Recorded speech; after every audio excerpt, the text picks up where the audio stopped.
ನಮಸ್ಕಾರ, ನೀವು ನೋಡ್ತಾ ಇದ್ದೀರಾ ಏಷ್ಯಾನೆಟ್ ಸುವರ್ಣ ನ್ಯೂಸ್. ನಾನು ಅಜಿತ್ ಹನುಮಕ್ಕನವರ್. ಈಗ ಈ ವಾರದ news hour special. News hour ಸ್ಪೆಷಲ್ನಲ್ಲಿ news person of the week ಇರ್ತಾರೆ, ಅಥವಾ news subject of the week ಬಗ್ಗೆ ಮಾತನಾಡುವುದಕ್ಕೆ ಒಬ್ಬ ಅತಿಥಿ ನಮ್ಮ ನಡುವೆ ಇರ್ತಾರೆ. ಚರ್ಚೆ ಮಾಡಬೇಕು ಅಂದರೆ ಮಾಡೋದಕ್ಕೆ ರಾಜಕೀಯ ವಿಷಯಗಳ ಅನೇಕ ಇದ್ದವು. ಆದರೆ ಗಣೇಶ ಚತುರ್ಥಿಯ ರಜೆಯಲ್ಲಿ ನೀವಿದ್ದೀರಿ. ಈ ಸಂದರ್ಭದಲ್ಲಿ ಒಂದು ಪುಸ್ತಕ, ಕನ್ನಡಿಗರೊಬ್ಬರು ಬರೆದಿರುವ ಪುಸ್ತಕ, ಅದು ಮೂಲತಃ ಇಂಗ್ಲೀಷ್ನಲ್ಲಿದೆ, ವೇಟಿಂಗ್ ಫಾರ್ ಶಿವ. ಅದರ ಕನ್ನಡ ಭಾಷಾಂತರ ಸೇರಿದಂತೆ ಒಟ್ಟು 5 ಭಾಷೆಗಳಿಗೆ ಭಾಷಾಂತರಗೊಂಡು ಕನ್ನಡದಲ್ಲಿ ಶಿವನಿಗಾಗಿ ಕಾಯುತ್ತಾ ಪುಸ್ತಕ ಇತ್ತೀಚೆಗೆ ರಿಲೀಸ್ ಆಗಿದೆ. ಯಾರು ಬರೆದಿದ್ದು ನಿಮ್ಮ ಪೈಕಿ ಅನೇಕರಿಗೆ ಗೊತ್ತಿದೆ.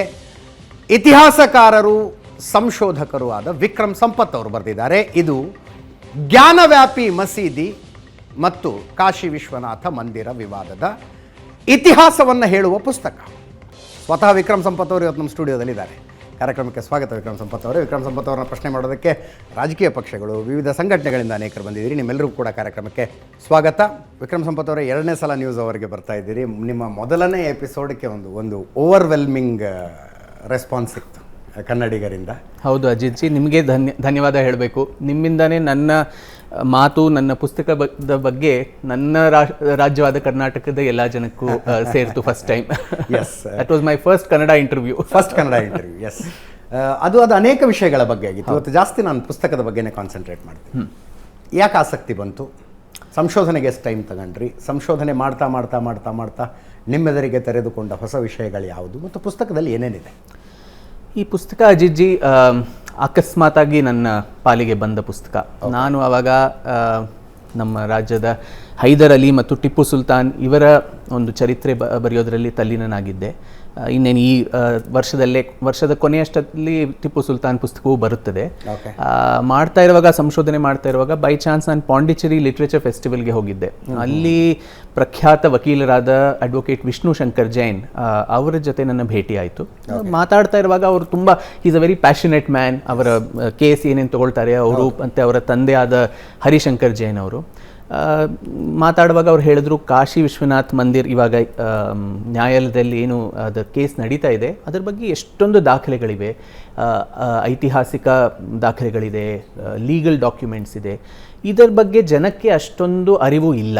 ಪ್ರತಿನಿತ್ಯವೂ ನಿಮ್ಮ ನ್ಯೂಸ್ ಚಾನೆಲ್ಸ್ ಆಗಲಿ ಅಥವಾ ನ್ಯೂಸ್ ಪೇಪರ್ಸ್ನಲ್ಲಿ ವಿಶ್ವನಾಥ್ ಮಂದಿರ್, ಜ್ಞಾನವಾಪಿ ಕೇಸ್ ಬಗ್ಗೆ ಜನ ಓದ್ತಾರೆ, ಬಟ್ ಅದರ ಇತಿಹಾಸವೇನು ಅವತ್ತಿನ ಡೆವಲಪ್ಮೆಂಟ್ ಅಷ್ಟೇ ಗೊತ್ತಾಗುತ್ತೆ. ಹೌದು, ಅದರ ಇತಿಹಾಸ ಏನು, ಇದು ಇವಾಗ ಶುರುವಾಗಿರುವ ಒಂದು ಜಗಳವ ಅಥವಾ ಅದಕ್ಕೆ ಒಂದು ಇತಿಹಾಸ ಇದೆಯಾ, ಇದು ರಾಜಕೀಯವಾಗಿ ಪ್ರೇರಿತವಾದ ಒಂದು ಗಲಭೆಯ, ಇದರ ಬಗ್ಗೆ ಜನಕ್ಕೆ ಅಷ್ಟು ಅರಿವಿಲ್ಲ. ಮತ್ತು ನಾವು ಯಾತಕ್ಕೋಸ್ಕರ ಹೋರಾಟ ಅಲ್ಲಿ ಮಾಡ್ತಾ ಇದ್ದೀವಿ ಅದು ನಮಗೆ ಅಷ್ಟು ಗೊತ್ತಿಲ್ಲ.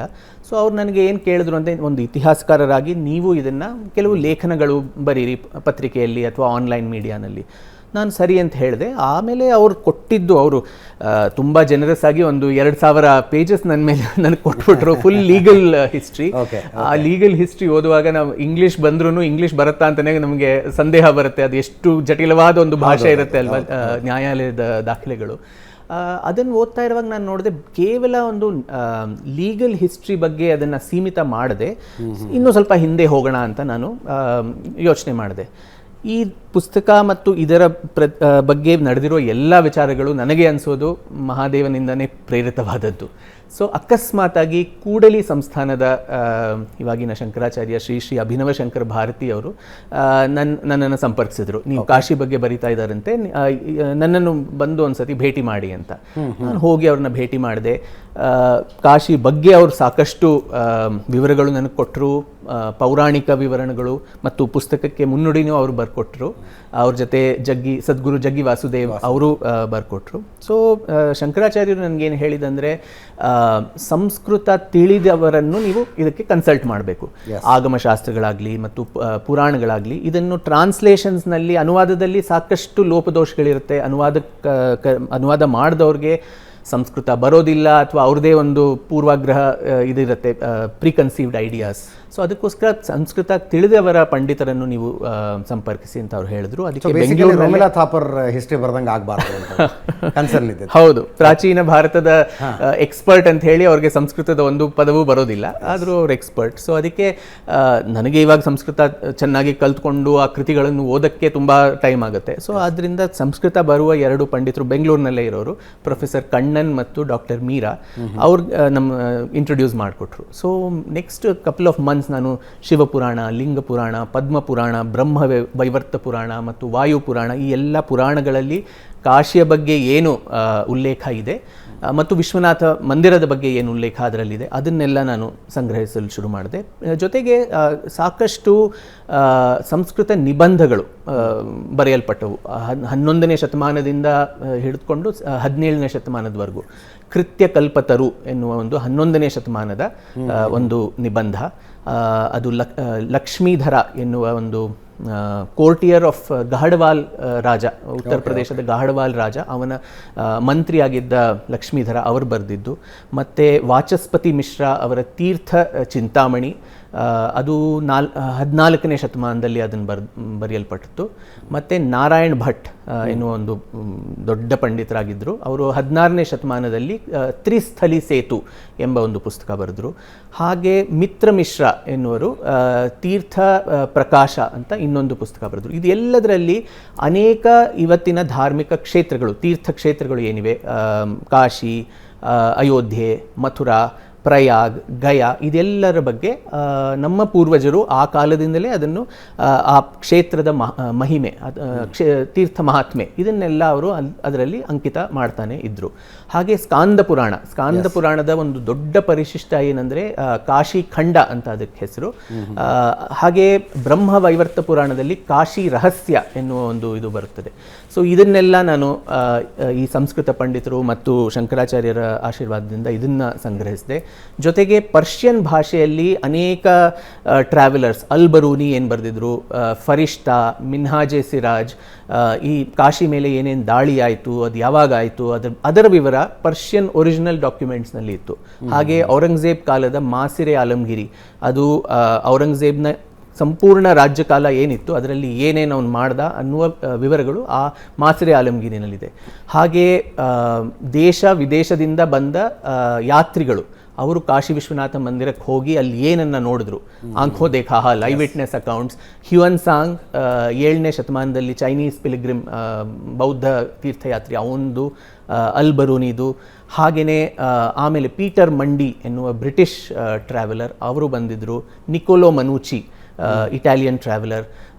ಹಾಗೆ ಒಂದು French traveller Jean Baptiste Tavernier, ಅವರೆಲ್ಲ ಬಂದು ನಾವು ಇಲ್ಲಿ ಈ ಇಸುವಿನಲ್ಲಿ ಬಂದ್ವಿ, ಇಲ್ಲಿಷ್ಟು ಭವ್ಯವಾದ ಒಂದು ದೇವಸ್ಥಾನ ಇತ್ತು, ಅಲ್ಲಿ ಹೀಗೆ ನಾವು ಪೂಜೆ ಮಾಡಿದ್ವಿ, ಬೇರೆಯವ್ರು ಹೇಗೆ ಪೂಜೆ ಮಾಡ್ತಾಯಿದ್ರು, ಎಲ್ಲದರ ವಿವರ ಅದರಲ್ಲಿ ಸಿಕ್ತು. ಹಾಗೆ 17-18ನೇ ಶತಮಾನದ ಮರಾಠಿ ಪೇಶ್ವಾ ದಫ್ತರ್ ಡಾಕ್ಯುಮೆಂಟ್ಸ್. ಬಿಕಾಸ್ ಇವತ್ತಿನ ಕಾಶಿ ನಾವು ಏನು ನೋಡ್ತೀವಿ ಅಲ್ಲಿನ ಮೇನ್ಲಿ ಆರ್ಕಿಟೆಕ್ಚರ್ ಇರೋದು ಮರಾಠ ಸ್ಟೈಲ್ ಆರ್ಕಿಟೆಕ್ಚರ್.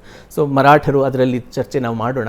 ಮರಾಠರ ಒಂದು ಕೊಡುಗೆ ಏನು ಕೊಡುಗೆ ಇದೆ ಕಾಶಿಯ ಪುನರ್ನಿರ್ಮಾಣಕ್ಕೆ.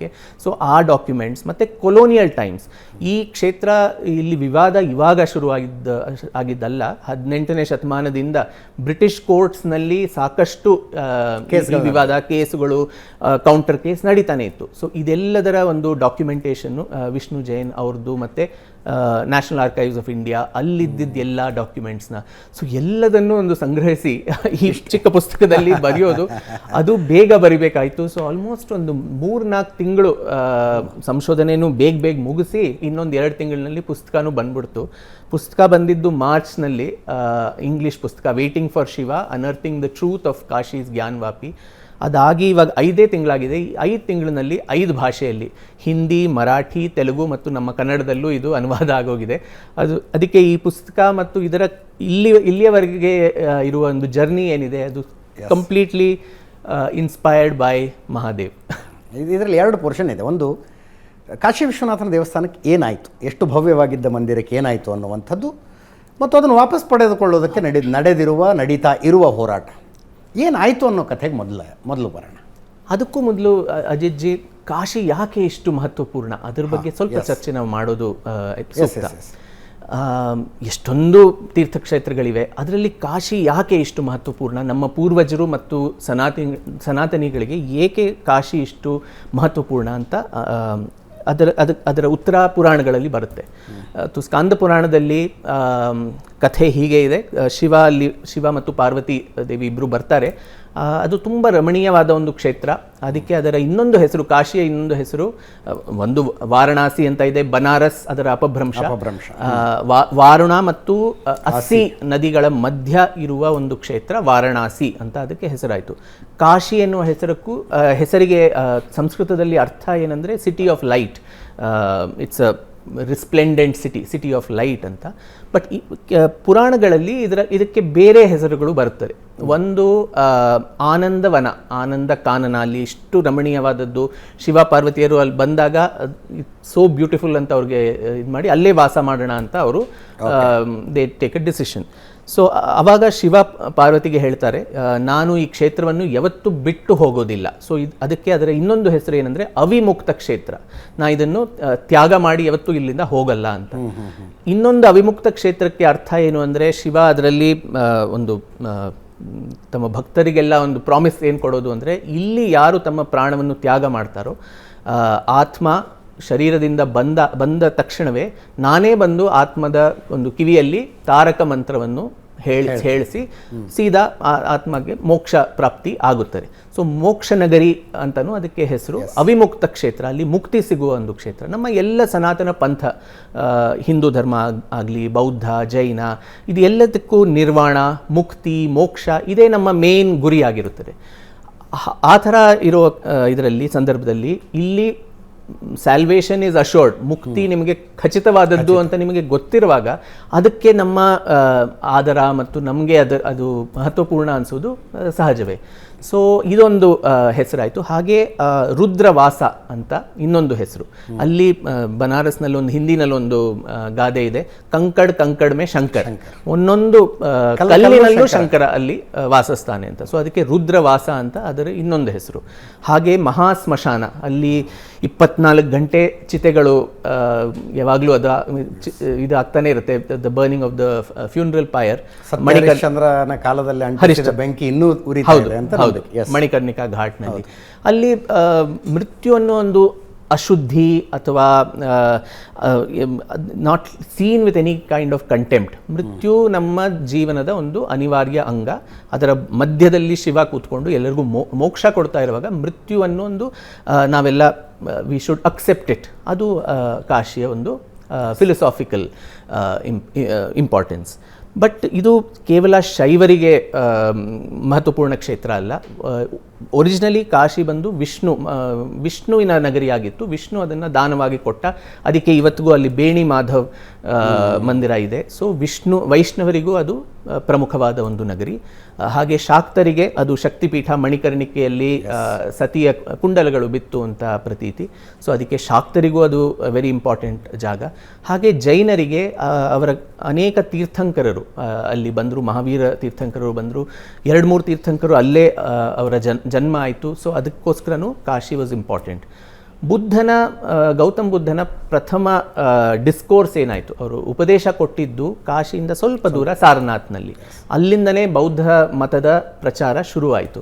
ಸೊ ಎಲ್ಲ ಪಂಥಗಳು, ಮತಗಳು, ಬೇರೆ ವೀರಶೈವ ಆಗಿರ್ಬೋದು, ಲಿಂಗಾಯತರು, ಜಂಗಮರು, ಮತ್ತು ಈ ನಾಥ ಸಂಪ್ರದಾಯದ ಸಾಧುಗಳು, ಹಾಗೆ ಅದ್ವೈತ, ದ್ವೈತ, ವಿಶಿಷ್ಟಾದ್ವೈತ, ಬೇರೆ ಎಲ್ಲ ರಾಮಾನಂದಿ ಪಂಥ್, ಕಬೀರ್ ಪಂಥಿಗಳು ಎಲ್ಲರೂ ಕಾಶಿಯನ್ನು ಅವರ ಒಂದು ಪ್ರಮುಖ ಕ್ಷೇತ್ರ ಅಂತ ಶ್ರದ್ಧಾ ಕೇಂದ್ರವಾಗಿ ಅವರು ಭಾವಿಸ್ತಾರೆ. ಅದಕ್ಕೆ it's a microcosm of India.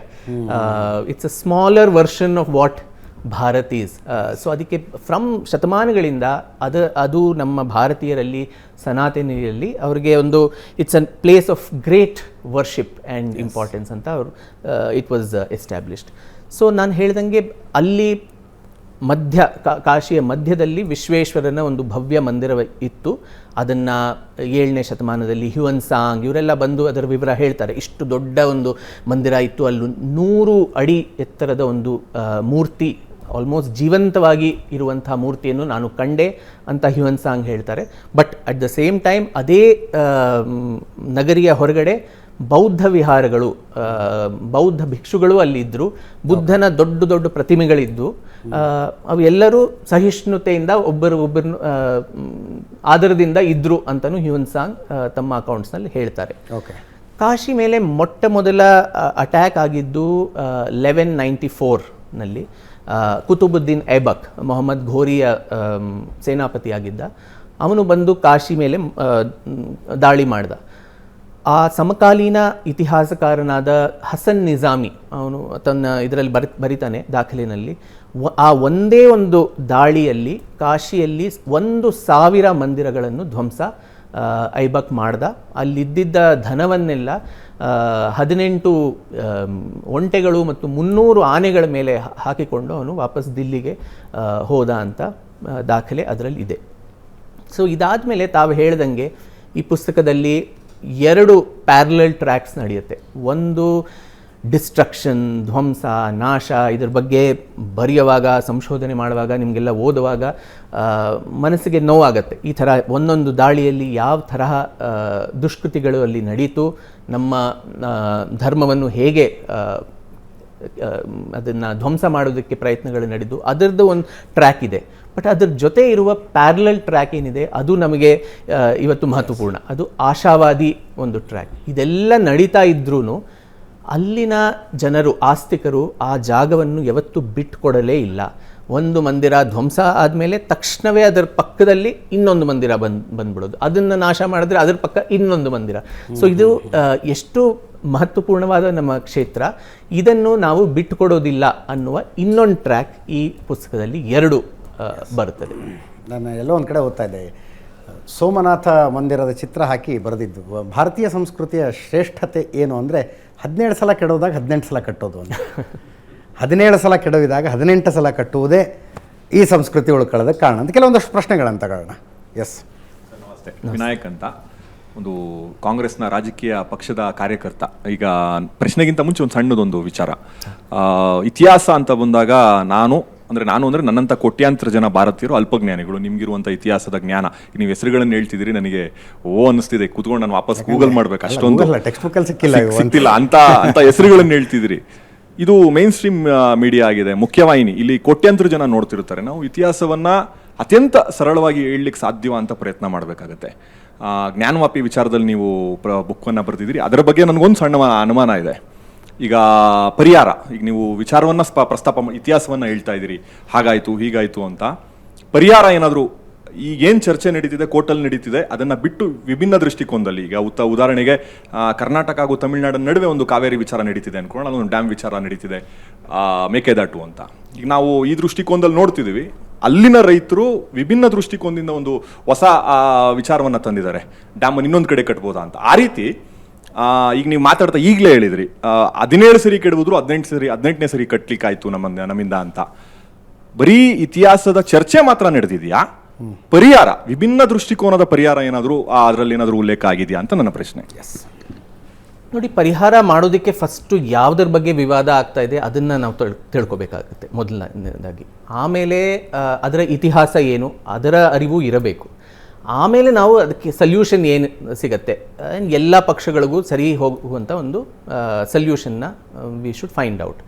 ನಾವು ಒಂದು ಅಲ್ಲಿ ಇವಾಗ ವಿವಾದ ಏನು ನಡೀತಾ ಇದೆ, ನಮ್ಮ ಪ್ರಮುಖವಾದ ಒಂದು ತೀರ್ಥಕ್ಷೇತ್ರ, ಅದು 12 ಜ್ಯೋತಿರ್ಲಿಂಗಗಳಲ್ಲಿ ಒಂದು ಪ್ರಮುಖವಾದ ಜ್ಯೋತಿರ್ಲಿಂಗ. ಅಲ್ಲಿ ಮಧ್ಯದಲ್ಲಿ ಔರಂಗಜೇಬ 1669ನಲ್ಲಿ ಕಾಶಿ ವಿಶ್ವನಾಥ ಮಂದಿರವನ್ನು ಕೆಡವಿ ಅಲ್ಲಿ ಕೇವಲ ಒಂದು ಗೋಪುರಗಳನ್ನು ನಾಶ ಮಾಡಿ, ಅವನಿಗೆ ಬೇಕಿದ್ದರೆ ಅದನ್ನು ಕಂಪ್ಲೀಟಾಗಿ ಟೆಂಪಲ್ನ ಡಿಸ್ಟ್ರಾಯ್ ಮಾಡಿ ಅಲ್ಲಿ ಒಂದು ಮಸ್ಜಿದ್ ಕಟ್ಬೋದಿತ್ತು ಅವನು. ಆದರೆ ಅವನೇನು ಮಾಡ್ದ, ಕೇವಲ ಗೋಪುರಗಳನ್ನು ತೆಗೆದುಬಿಟ್ಟು ಆ ಗೋಪುರದ ಜಾಗದಲ್ಲಿ 3 ಗುಂಬದ್ಗಳನ್ನು ಹಾಕಿ ಇವತ್ತಿನಿಂದ ಇದರ ಹೆಸರು ಜ್ಞಾನವಾಪಿ ಮಸ್ಜಿದ್. ಜ್ಞಾನ ವಾಪಿ 2 ಸಂಸ್ಕೃತ ಶಬ್ದಗಳು, ವಾಪಿ ಅಂದರೆ ಬಾವಿ, ಕೂಪ, ಅದು ಮಸ್ಜಿದ್ ಅನ್ನೋದೇ ಒಂದು ವಿಪರ್ಯಾಸ, ಜ್ಞಾನವಾಪಿ ಮಸ್ಜಿದ್. ಅದನ್ನು ಅವಾಗಿಂದ 300 ವರ್ಷದಿಂದ ಇದು ಮಸ್ಜಿದ್ ಅಂತ ಹೇಳಲಾಗಿದೆ. ಮತ್ತು ಫುಲ್ ಕೆಡವದೀರ ಅದರ ಪಶ್ಚಿಮ ಗೋಡೆಗಳೇನಿದೆ, ಇವತ್ತಿಗೂ ತಾವು ಯಾರಾದರೂ ಕಾಶಿಗೆ ಹೋಗಿ ವಿಶ್ವನಾಥ್ ಮಂದಿರ್ಗೆ ಹೋದರೆ ಗೇಟ್ ನಂಬರ್ 4 ಅಲ್ಲಿಂದ ತಾವು ಹೋದ ತಕ್ಷಣ ಫಸ್ಟ್ ಕಾಣಿಸೋದೆ ಈ ವೆಸ್ಟರ್ನ್ ವಾಲ್ ರೂಯಿನ್ಸ್, ಅದು ಖಂಡಹರ್ ಅಂತಲೇ ಅದಕ್ಕೆ ಹೆಸರು. ಪ್ರತಿನಿತ್ಯವೂ ಕಾಶಿಯ ಮತ್ತು ದೇಶದ ಹಿಂದೂಗಳು ಆ ಗೋಡೆಗಳನ್ನು ನೋಡಿ ನಮ್ಮ ಮೋಸ್ಟ್ ಇಂಪಾರ್ಟೆಂಟ್ ಜ್ಯೋತಿರ್ಲಿಂಗ ಈ ದುರ್ದಶೆಯಲ್ಲಿ ಇದೆ ಅಂತ ಅವರಿಗೆ ವ್ಯಥೆ ಮತ್ತು ಅಟ್ ದ ಸೇಮ್ ಟೈಮ್ ಒಂದು ಅವಮಾನ ಆಗಬೇಕು, ಆ ದಿಕ್ಕಿನಲ್ಲೇ ಔರಂಗಜೇಬ್ ತಗೊಂಡಿದ್ದ ಆ ಡಿಸಿಷನ್. ಇವತ್ತು after independence what do both the communities have to do? So ಇದು ನಿಮಗೆ ತುಂಬ ಪ್ರಮುಖವಾದ ಒಂದು ಕ್ಷೇತ್ರ. ಮುಸಲ್ಮಾನರಿಗೆ ಅದು ಆ ಕ್ಷೇತ್ರ ಅಷ್ಟು ಇಂಪಾರ್ಟೆಂಟ್ ಅಂತ ಏನೂ ಇಲ್ಲ. It is just another mask. And ದೇವಸ್ಥಾನ ಮತ್ತು ಮಸ್ಜಿದ್ ಬಗ್ಗೆ ಒಂದು ಮೇನ್ ಇಂಪಾರ್ಟೆಂಟ್ ಡಿಫ್ರೆನ್ಸ್ ಏನಂದರೆ, ನಮ್ಮ ದೇವಸ್ಥಾನದಲ್ಲಿ ನಮ್ಮ ಮಾನ್ಯತೆ ಏನಂದರೆ, ನಾವು ಅಲ್ಲಿ ದೇವರ ಪ್ರಾಣ ಪ್ರತಿಷ್ಠೆ ಮಾಡಿ ಒಂದು ಮೂರ್ತಿಯಲ್ಲಿ ಆ ದೈವತ್ವವನ್ನು ತೊಗೊಂಡು ಬರ್ತೀವಿ. ಆಮೇಲೆ ಆ ಮೂರ್ತಿ ಜೀವಂತವಾದ ಒಂದು ಮೂರ್ತಿ. ಪ್ರತಿನಿತ್ಯ ಅದಕ್ಕೆ ಸುಪ್ರಭಾತ ಆಗುತ್ತೆ, ಅದಕ್ಕೆ ನೈವೇದ್ಯಗಳಾಗುತ್ತೆ, ಬೇರೆ ಬೇರೆ ಅಲಂಕಾರಗಳಾಗುತ್ತೆ, ಉತ್ಸವಗಳಾಗುತ್ತೆ, ರಾತ್ರಿ ಒಂದು ಜೋಗುಳ ಹಾಡಿ ಅವ್ರಿಗೆ ಮಲಗಿಸೋದು ಪ್ರತೀತಿ. ಸೊ ಅದು ಒಂದು ಜೀವಂತ ವ್ಯಕ್ತಿ.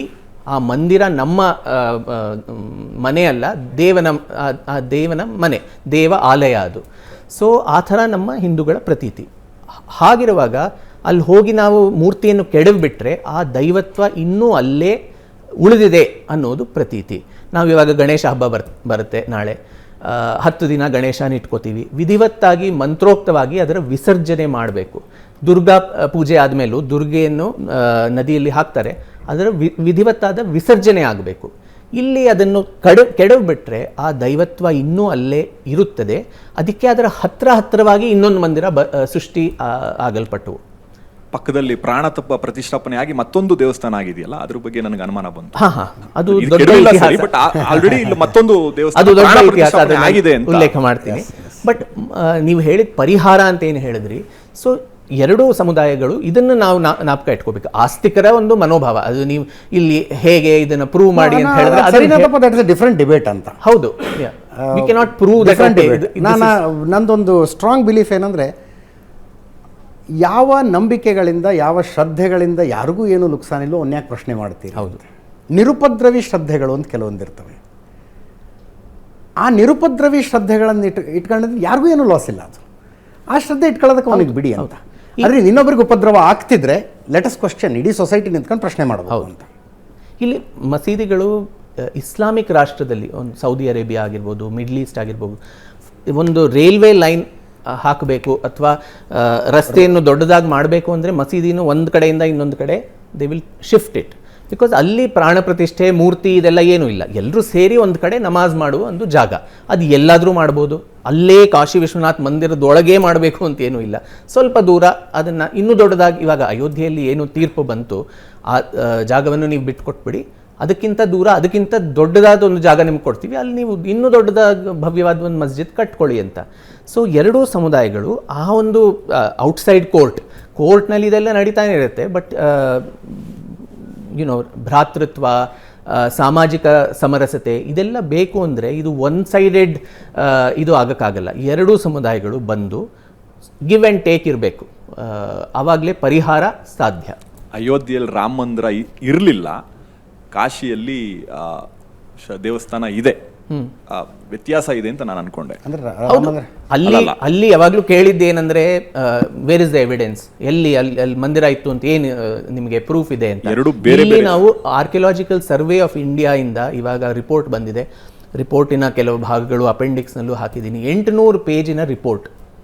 ಅದು ಲೇಟೆಸ್ಟ್ ಟೆಕ್ನಾಲಜಿ ಏನಿದೆ, ಗ್ರೌಂಡ್ ಪೆನಿಟ್ರೇಟಿಂಗ್ ರೇಡಾರ್, ಒಂದು ಕಟ್ಟಡವನ್ನು ಕೆಡವದೆ ಅದರ ಕೆಳಗಡೆ ಏನೇನು ಸಬ್ಸ್ಟ್ರಕ್ಚರ್ಸ್ ಇದೆ ಅದೆಲ್ಲ ಈ ರೇಡಾರಿಂದ ಗೊತ್ತಾಗುತ್ತೆ. ಹಾಗೆ ಅಲ್ಲ, ನನಗೆ ಸಾರಿ ಟು ಡಿಸ್ಟರ್ಬ್, ಈಗ ಅಯೋಧ್ಯೆಯಲ್ಲಿ ಓಕೆ, ಅಲ್ಲಿ ಏನು ಉತ್ಖನನ ಮಾಡಿ ಎಕ್ಸ್ಕ್ಯಾವೇಷನ್ ಮಾಡಿ ಒಳಗೆ ಏನಿತ್ತು ಅಂತ ತಿಳ್ಕೊಳ್ಳೋ ಅವಶ್ಯಕತೆ ಇತ್ತು. ಯಾಕಂದ್ರೆ ಮೇಲೆ ನೋಡಿದ್ರೆ ಏನು ಗೊತ್ತಾಗ ಕಾಣಿಸುತ್ತೆ ಎಲ್ಲರಿಗೂ. ಇದನ್ನ ಅಂದ್ರೆ ಇದಕ್ಕೆ ಸಾಕ್ಷಿ ಬೇಕಾ? ಇದಕ್ಕೆ ಹೌದು ಹೌದು, ಕಾಶಿಗೆ ಸಾಕ್ಷಿ ಬೇಕಾ? ಇಷ್ಟಾದ್ರೂ ಆ ಜಾಗನ ಬಿಟ್ಕೊಡೋದಿಲ್ಲ, ಅದು ನಮ್ದು, ಅದಕ್ಕೆ ನಾವು ಕೋರ್ಟ್ಗೆ ಹೋಗ್ತೀವಿ. ಈ ತರ ಒಂದು ಉದ್ದಂಡತೆ ಮಾಡಿದ್ರೆ ಪರಿಹಾರ ಹೇಗೆ ಸಾಧ್ಯ, ನೀವು ಹೇಳಿ? ಸೊ ಪರಿಹಾರಕ್ಕೆ ರಿಸರ್ಚ್ ಮಾಡಿದಿರಲ್ಲ, ಬೇರೆ ದೃಷ್ಟಿಕೋನದಲ್ಲಿ ಏನಾದರೂ ಪರಿಹಾರ ನಿಮ್ಮಿಂದ ಸಿಕ್ತಾ ನಿಮಗೆ ಅಂತ? ಎರಡೇ ಪರಿಹಾರ ಸಾಧ್ಯ. ಒಂದು ಕೋರ್ಟ್ನಲ್ಲಿ ಕೋರ್ಟ್ ಜಡ್ಜ್ ಏನು ಹೇಳಿದ್ರು ನಮ್ಮ ಅಯೋಧ್ಯೆಯಲ್ಲಾದಂಗೆ supreme court is the highest court of our country, we agree to that. ಇನ್ನೊಂದು ಔಟ್ ಆಫ್ ಕೋರ್ಟ್ ಸೆಟಲ್ಮೆಂಟ್ ಆಗಬೇಕಾದ್ರೆ 2 ಗಿವ್ ಆ್ಯಂಡ್ ಟೇಕ್ ಇರಬೇಕು. They should also come forward. ಸರಿ, ನಿಮಗೆ ಇದಿಷ್ಟು ಮಹತ್ವಪೂರ್ಣವಾಗಿದೆ, ಬಂದು ಕೂತಿದೀವಿ ಈಗ, ಅಲ್ಲ ಬಂದು ಕೂತಿದೀವಿ, ನೀವೇನು ಆಫರ್ ಮಾಡ್ತೀರಿ, ಅವ್ರೇನು ಆಫರ್ ಮಾಡ್ತಾರೆ, ಆ ಥರದ ಮಾತುಕತೆ ಆಗಬೇಕು, ಚರ್ಚೆ ಆಗಿ ಅಂಥದ್ದೇನಾದ್ರೂ ಇದೆಯಾ ಪುಸ್ತಕದಲ್ಲಿ ಏನೋ ಪ್ರಶ್ನೆ? These are possibilities. ಇದೆಲ್ಲ ನಾವು ದಾಖಲೆಗಳು, ನೀವು ಬೇರೆಯವ್ರ ಜೊತೆ ಚರ್ಚೆ ಮಾಡೋಕ್ಕೆ ನಮ್ಮ ದಾಖಲೆ ತೋರಿಸ್ಬೇಕಲ್ಲ. ಇದು ಯಾರಾದರೂ ಬಂದು ನಿಮ್ಮ ಮನೇನ ಆಕ್ಯುಪೈ ಮಾಡಿದ್ರೆ how do you get it back? ಹೇಳಿದ ವಿಚಾರ ಎಲ್ಲ ಗೊತ್ತಾಯ್ತು ನನಗೆ. ನನ್ನ ಪ್ರಶ್ನೆ ಬಹುಶಃ ಆ ರೀತಿ ಚರ್ಚೆಗೆ ನೀವು ಕೂತಿದ್ದೀರಿ, ಕೂತಾಗ ನೀವೇನು ಆಫರ್ ಮಾಡ್ತೀರಿ, ಅವ್ರೇನು ಆಫರ್ ಮಾಡ್ತಾರೆ? All the proofs in this book. ನಾನು ಅದನ್ನೇ ಹೇಳ್ತೀನಿ, ಬುಕ್ ನಲ್ಲಿ ಬಂದಿರೋ ಎಲ್ಲಾ ಪ್ರೂಫ್ ಚರ್ಚೆಗೆ ಒಂದು ಇದು. These are on the basis of all of this. ಇದು ಐತಿಹಾಸಿಕವಾಗಿ, ಪೌರಾಣಿಕವಾಗಿ, ನಮ್ಮ ಶ್ರದ್ಧಾ ಕೇಂದ್ರವಾಗಿ ಇದು ನಮಗೆ ಮಹತ್ವಪೂರ್ಣ. ಅದಕ್ಕೆ ದಾಖಲೆಗಳು ಇದರಲ್ಲಿ ಇದೆ. ಈ ಎಲ್ಲ ದಾಖಲೆಗಳನ್ನು ನೋಡಿ ನೀವು ಇದನ್ನ ನಮಗೆ ವಾಪಸ್ ಕೊಡ್ತೀರಾ ಅನ್ನುವ ಒಂದು ಚರ್ಚೆಗೆ ಶುರು ಮಾಡೋಕ್ಕೆ ಒಂದು ದಾಖಲೆ ಬೇಕಲ್ಲ. On what basis will you have a discussion? Otherwise Vinayak ಸೇರಿದಂತೆ ಅನೇಕರು ಅಲ್ಲಿ ಮಂದಿರ ಇತ್ತು ಅನ್ನೋದಕ್ಕೆ ಏನು ಸಾಕ್ಷಿ, ಅದಕ್ಕೆ ಏನು ಹಿಸ್ಟಾರಿಕಲ್ ಎವಿಡೆನ್ಸ್ ಅಲ್ಲಲ್ಲ ಅನೇಕರು ಪ್ರಶ್ನೆ ಮಾಡ್ತಾರ್ರಿ, ಏನ್ ಪ್ರೂಫ್ ಅಲ್ಲಿ ಮಂದಿರ ಭಾಗವಾಗಿಲ್ಲ, ಕ್ಷಮಿಸಿ. ಅಂದ್ರೆ ನೀವು ನಂಬ್ತೀರಿ ಅಲ್ಲಿ ಮಂದಿರನೇ ಇತ್ತು? What is neutral? ನಂಗೆ ಅರ್ಥ ಆಗೋದಿಲ್ಲ ನ್ಯೂಟ್ರಲ್ ಏನಂತ. ಓಕೆ, ಇತಿಹಾಸವನ್ನು ಭಾರತದಲ್ಲಿ ಹೇಳಲಾದ ರೀತಿಯ ಬಗ್ಗೆ ನಿಮ್ಮ ಅಭಿಪ್ರಾಯ ಏನು? ಅನೇಕ ಸತ್ಯಗಳನ್ನು ಮುಚ್ಚಿಡಬೇಕು. ಆಗಿದ್ದನ್ನು ಇದ್ದದ್ದನ್ನು ಇದ್ದಾಗೆ ಹೇಳಿದ್ರೆ ಬಂದು ಎಲ್ಲರೂ ಎದೆಗೆ ಓದಿಯವರೇ ಜಾಸ್ತಿ. ಹೌದು. ಡಾಕ್ಟರ್ ಭೈರಪ್ಪನವರು ಹೇಳ್ತಾ ಇರ್ತಾರೆ, ಅವ್ರ ಲೇಖನಗಳಲ್ಲೂ ಬರೀತಾರೆ. ಅವರು ನ್ಯಾಷನಲ್ ಇಂಟಿಗ್ರೇಷನ್ ಕಮಿಟಿ ಯಾವಾಗೇನೊಂದಿತ್ತು, ಅದು NCERT ಟೆಕ್ಸ್ಟ್ ಬುಕ್ಸ್ ಇದನ್ನೆಲ್ಲ ಬರೀತಾ ಇತ್ತು. ಅವರು ಆ ಕಮಿಟಿನಲ್ಲಿ ಇದ್ರಂತೆ. ಸೊ ಆವಾಗ ಔರಂಗಜೇಬ್ ಮಾಡಿದ್ದ ದುಷ್ಕೃತಿಗಳು, ಮೊಹಮ್ಮದ್ ಗಜ್ನಿ, ಘೋರಿ ಇದೆಲ್ಲ ಮಾಡಿದ್ದನ್ನು ಹಾಕಬಾರ್ದು ಪಾಠ್ಯಪುಸ್ತಕಗಳಲ್ಲಿ. ಬಿಕಾಸ್ ಅದರಿಂದ ಸಾಮಾಜಿಕ ಸಮರಸತೆ ಅದು ಹಾಳಾಗುತ್ತೆ. ಇದನ್ನೆಲ್ಲ ಸ್ಯಾನಿಟೈಸ್ ಮಾಡಿಬಿಡ್ಬೇಕು. ಇದೆಲ್ಲ ಆಗಲೇ ಇಲ್ಲ. ಆದವ್ರಿಗೆ ಪ್ರಶ್ನೆ ಕೇಳೋದು, ಎಲ್ಲಿದೆ ಎವಿಡೆನ್ಸ್ ಕೇಳಿದ್ರೆ ಇದು ತುಂಬ ಕಷ್ಟ ನಮಗೆ ಅರ್ಥ ಮಾಡ್ಕೊಳ್ಳೋಕ್ಕೆ, ಆ ಥರ. ಸೊ ಏನು ಹೇಳ್ದಿರಾ ಅದು ಸರಳವಾಗಿ ಎಲ್ಲರೂ, it was a very happy family, we all live together. Ganga Jamuni tehzeeb ಇಲ್ಲಿತ್ತು. ಆ ಒಂದು ಇದರಲ್ಲಿ ದಿಶೆಯಲ್ಲಿ ನಮ್ಮ ಇತಿಹಾಸ ಲೇಖನ ನಡೀತಾ ಇದೆ. ಆದರೆ ಅವರು ಹೇಳೋದು ಅದೇ, ನಾವಿವಾಗ ನಮ್ಮ ಮಕ್ಕಳನ್ನು ಕರ್ಕೊಂಡು ಹೋಗ್ತೀವಿ ಹಂಪಿಗೆ ಅಥವಾ ಕಾಶಿ ವಿಶ್ವನಾಥ್ ಮಂದಿರ್ಗೆ. ನಮ್ಮ ಟೆಕ್ಸ್ಟ್ ಬುಕ್ನಲ್ಲಿ ಔರಂಗಜೇಬ್ ತುಂಬ ಒಂದು ಜಾತ್ಯತೀತ, ತುಂಬ ಒಳ್ಳೆಯ ಒಂದು ರಾಜ ಅಂತ ಹೇಳ್ಬೋದು. ಬಟ್ ಅಲ್ಲಿ ಹೋಗಿ ನಿಮ್ಮ ಮಕ್ಕಳು ಕೇಳಿದ್ರೆ ಇದೇನು, ಇದನ್ನು ಯಾರು ಕೆಡವಿದ್ರು, ಹಾಗಾಗಿ ಏನು ಹೇಳ್ತೀರಾ ನೀವು ನಿಮ್ಮ ಮಕ್ಕಳಿಗೆ? ಸೊ ಅದನ್ನೇ ಭೈರಪ್ಪನವರು ಅನೇಕ ಬಾರಿ ಹೇಳಿದ್ದಾರೆ. The edifice of national unity, it cannot rest on the shaky foundations of white washed history. History, ಇತಿಹಾಸ ಎನ್ನುವ ಸಂಸ್ಕೃತ ಪದದ ಅನುವಾದ ಇದು ಹೀಗೆ ಆಯಿತು ಅಂತ. ಪ್ಲೇನ್ ಆ್ಯಂಡ್ ಸಿಂಪಲ್ ಆಗಿ ಎಲ್ಲಿ ಫ್ಯಾಕ್ಟ್ಸ್ ಇದೆ ಅದನ್ನು ಫ್ಯಾಕ್ಟ್ಸ್ನ ನೀವು ತೋರಿಸಿ, based on that there is a conclusion. ಅದರಲ್ಲಿ ರಾಜಕೀಯ ತಂದು ಇವಾಗಿನ ಸಮಾಜದ್ದು ಎಲ್ಲ ನಾವು ನೋಡ್ಕೊಂಡು ಮಾಡಿದ್ರೆ ಅದು ಇತಿಹಾಸವನ್ನು ತಿರುಚಿ ಪ್ರಸ್ತುತ ಮಾಡುವುದೇ. ಅದೇ ನಮ್ಮ ದೇಶದ ದುರಾದೃಷ್ಟ. ಹಾಗೆ ನಾವು ನಮ್ಮ ಇತಿಹಾಸವನ್ನು ಪ್ರಸ್ತುತ ಮಾಡಿದ್ದೀವಿ. ಭಾರತದಲ್ಲಿ ಅಂದರೆ ಒಬ್ಬರು ಇನ್ನೊಬ್ಬರನ್ನ ಬೈಯುವಾಗ ಹಿಟ್ಲರ್ ಅಂತ ಬೈದರೆ ಸಿಟ್ಟು ಬಂದ್ಬಿಡ್ತು, ಹಿಟ್ಲರ್ ಅಂತ ಕರೆದ್ರ ನಮಗೆ ಅಂತ. ಬಟ್ ಔರಂಗಜೇಬ್ ಅಂತ ಬೈಯೋದು ನಾನು ನೋಡಿಲ್ಲ. ಔರಂಗಜೇಬ್ ಹೆಸರಿಗೆ ಒಂದು ಊರಿದೆ, ಅವನ ಸಮಾಧಿ ಇದೆ, ಇತ್ತು ಸಂಭಾಜಿನಗರ ಆಗಿದೆ. ಔರಂಗಜೇಬ್ ಹೆಸರಿಗೆ ಒಂದು ಊರಿತ್ತು. ದೆಹಲಿಯಲ್ಲಿ ಸಂಸತ್ತಿನ ಹತ್ತಿರದ ಅತಿ ಪ್ರಮುಖ ರಸ್ತೆಯೊಂದಕ್ಕೆ ಆತನ ಹೆಸರಿತ್ತು. ಆ್ಯಂಡ್ ಬಾಬಾ ಸಾಹೇಬ್ ಅಂಬೇಡ್ಕರ್ರ ಮೊಮ್ಮಗ ಹೋಗಿ ಆ ಸಮಾಧಿಗೆ ನಮಸ್ಕಾರ ಮಾಡಿ ಪುಷ್ಪಾರ್ಚನೆ ಮಾಡಿ ಬರ್ತಾರೆ. Aurangzeb never became a villain. ಹೌದು. ಆತ ಹೀರೋ ಆಗ್ಬಿಡ್ಕಂಡ ಹಿಟ್ಲರ್ನ ಬೈಕೊಂಡು ಓಡಾಡ್ತೀವಿ ನಾವು. ಹಿಟ್ಲರ್ ಅಂದರೆ ಸಿಟ್ಟು ಬರುತ್ತೆ. ಹೌದು. ಇತಿಹಾಸವನ್ನು ಹೇಳಲಾದಂಥ ರೀತಿಯ ಬಗ್ಗೆ ಇರುವ ಪ್ರಶ್ನೆಗಳದು. ಪರಿಹಾರ ಅಂತ ಮಾತಾಡ್ತಾ ಇದ್ದೀವಿ ನಾವು. ಬಹುಶಃ ಈಗ ಸೌತ್ ಆಫ್ರಿಕಾ ಕೂಡ ಹೆಚ್ಚು ಕಡಿಮೆ ಭಾರತಕ್ಕೆ ಸ್ವಾತಂತ್ರ್ಯ ಬಂದ ಸಂದರ್ಭದಲ್ಲೇ ಬಂತು. ಅಲ್ಲೊಂದು ಟ್ರೂತ್ ಆ್ಯಂಡ್ ರೀಕನ್ಸಿಲೇಷನ್ ಸಮಿತಿ ಅಂತ ಆಗುತ್ತೆ, ಒಂದು ಕಮಿಟಿ ರಚನೆ ಆಗುತ್ತೆ ಅಲ್ಲಿ. ಆ ಕಮಿಟಿ ಹಿಂದಿನ ವೈಮನಸ್ಸುಗಳನ್ನೆಲ್ಲ ಬಗೆಹರಿಸುತ್ತೆ. ಮತ್ತು ಈಗ ಆ ದೇಶದಲ್ಲಿ ನಾವು ಈ ರೀತಿಯ ಗೊಂದಲಗಳನ್ನು ನೋಡೋದಿಲ್ಲ, ಈ ರೀತಿಯ ಬಡದಾಟಗಳನ್ನು ನೋಡೋದಿಲ್ಲ. ಹೌದು. ಈ ರೀತಿಯಾದ ಅಂದರೆ ಭಾರತಕ್ಕೆ ಸ್ವಾತಂತ್ರ್ಯ ಬಂದ ಸಂದರ್ಭದಲ್ಲೂ ಒಂದು ಮುಂದಿನ ದಾರಿ ಆ ರೀತಿ ತೋರಿಸ್ಬೇಕಾಗಿತ್ತ ಅಂತ. ಖಂಡಿತವಾಗಿ Ajit ji, I think truth and reconciliation, ಸತ್ಯವನ್ನು ನೋಡಿ. ಅಲ್ಲಿ ಉಬುಂಟು ಅಂತ ಒಂದು ಪದ ಉಪಯೋಗ ಮಾಡ್ತಾರೆ ದಕ್ಷಿಣ ಆಫ್ರಿಕಾದಲ್ಲಿ. ದುಷ್ಕೃತ್ಯ ಮಾಡಿದವನು ಮತ್ತು ದ ವಿಕ್ಟಿಮ್ ಅವರಿಬ್ಬರು ಬಂದು they look at each other, ನಾನು ನಿನ್ನ ಕ್ಷಮಿಸ್ತೀನಿ ಅಂತ ಅವನು ಹೇಳ್ತಾನೆ. ಅದರಿಂದ ಯು ಮೂವ್ ಆನ್. ಶಾಂತಿಯುತವಾಗಿ you move on to the better future.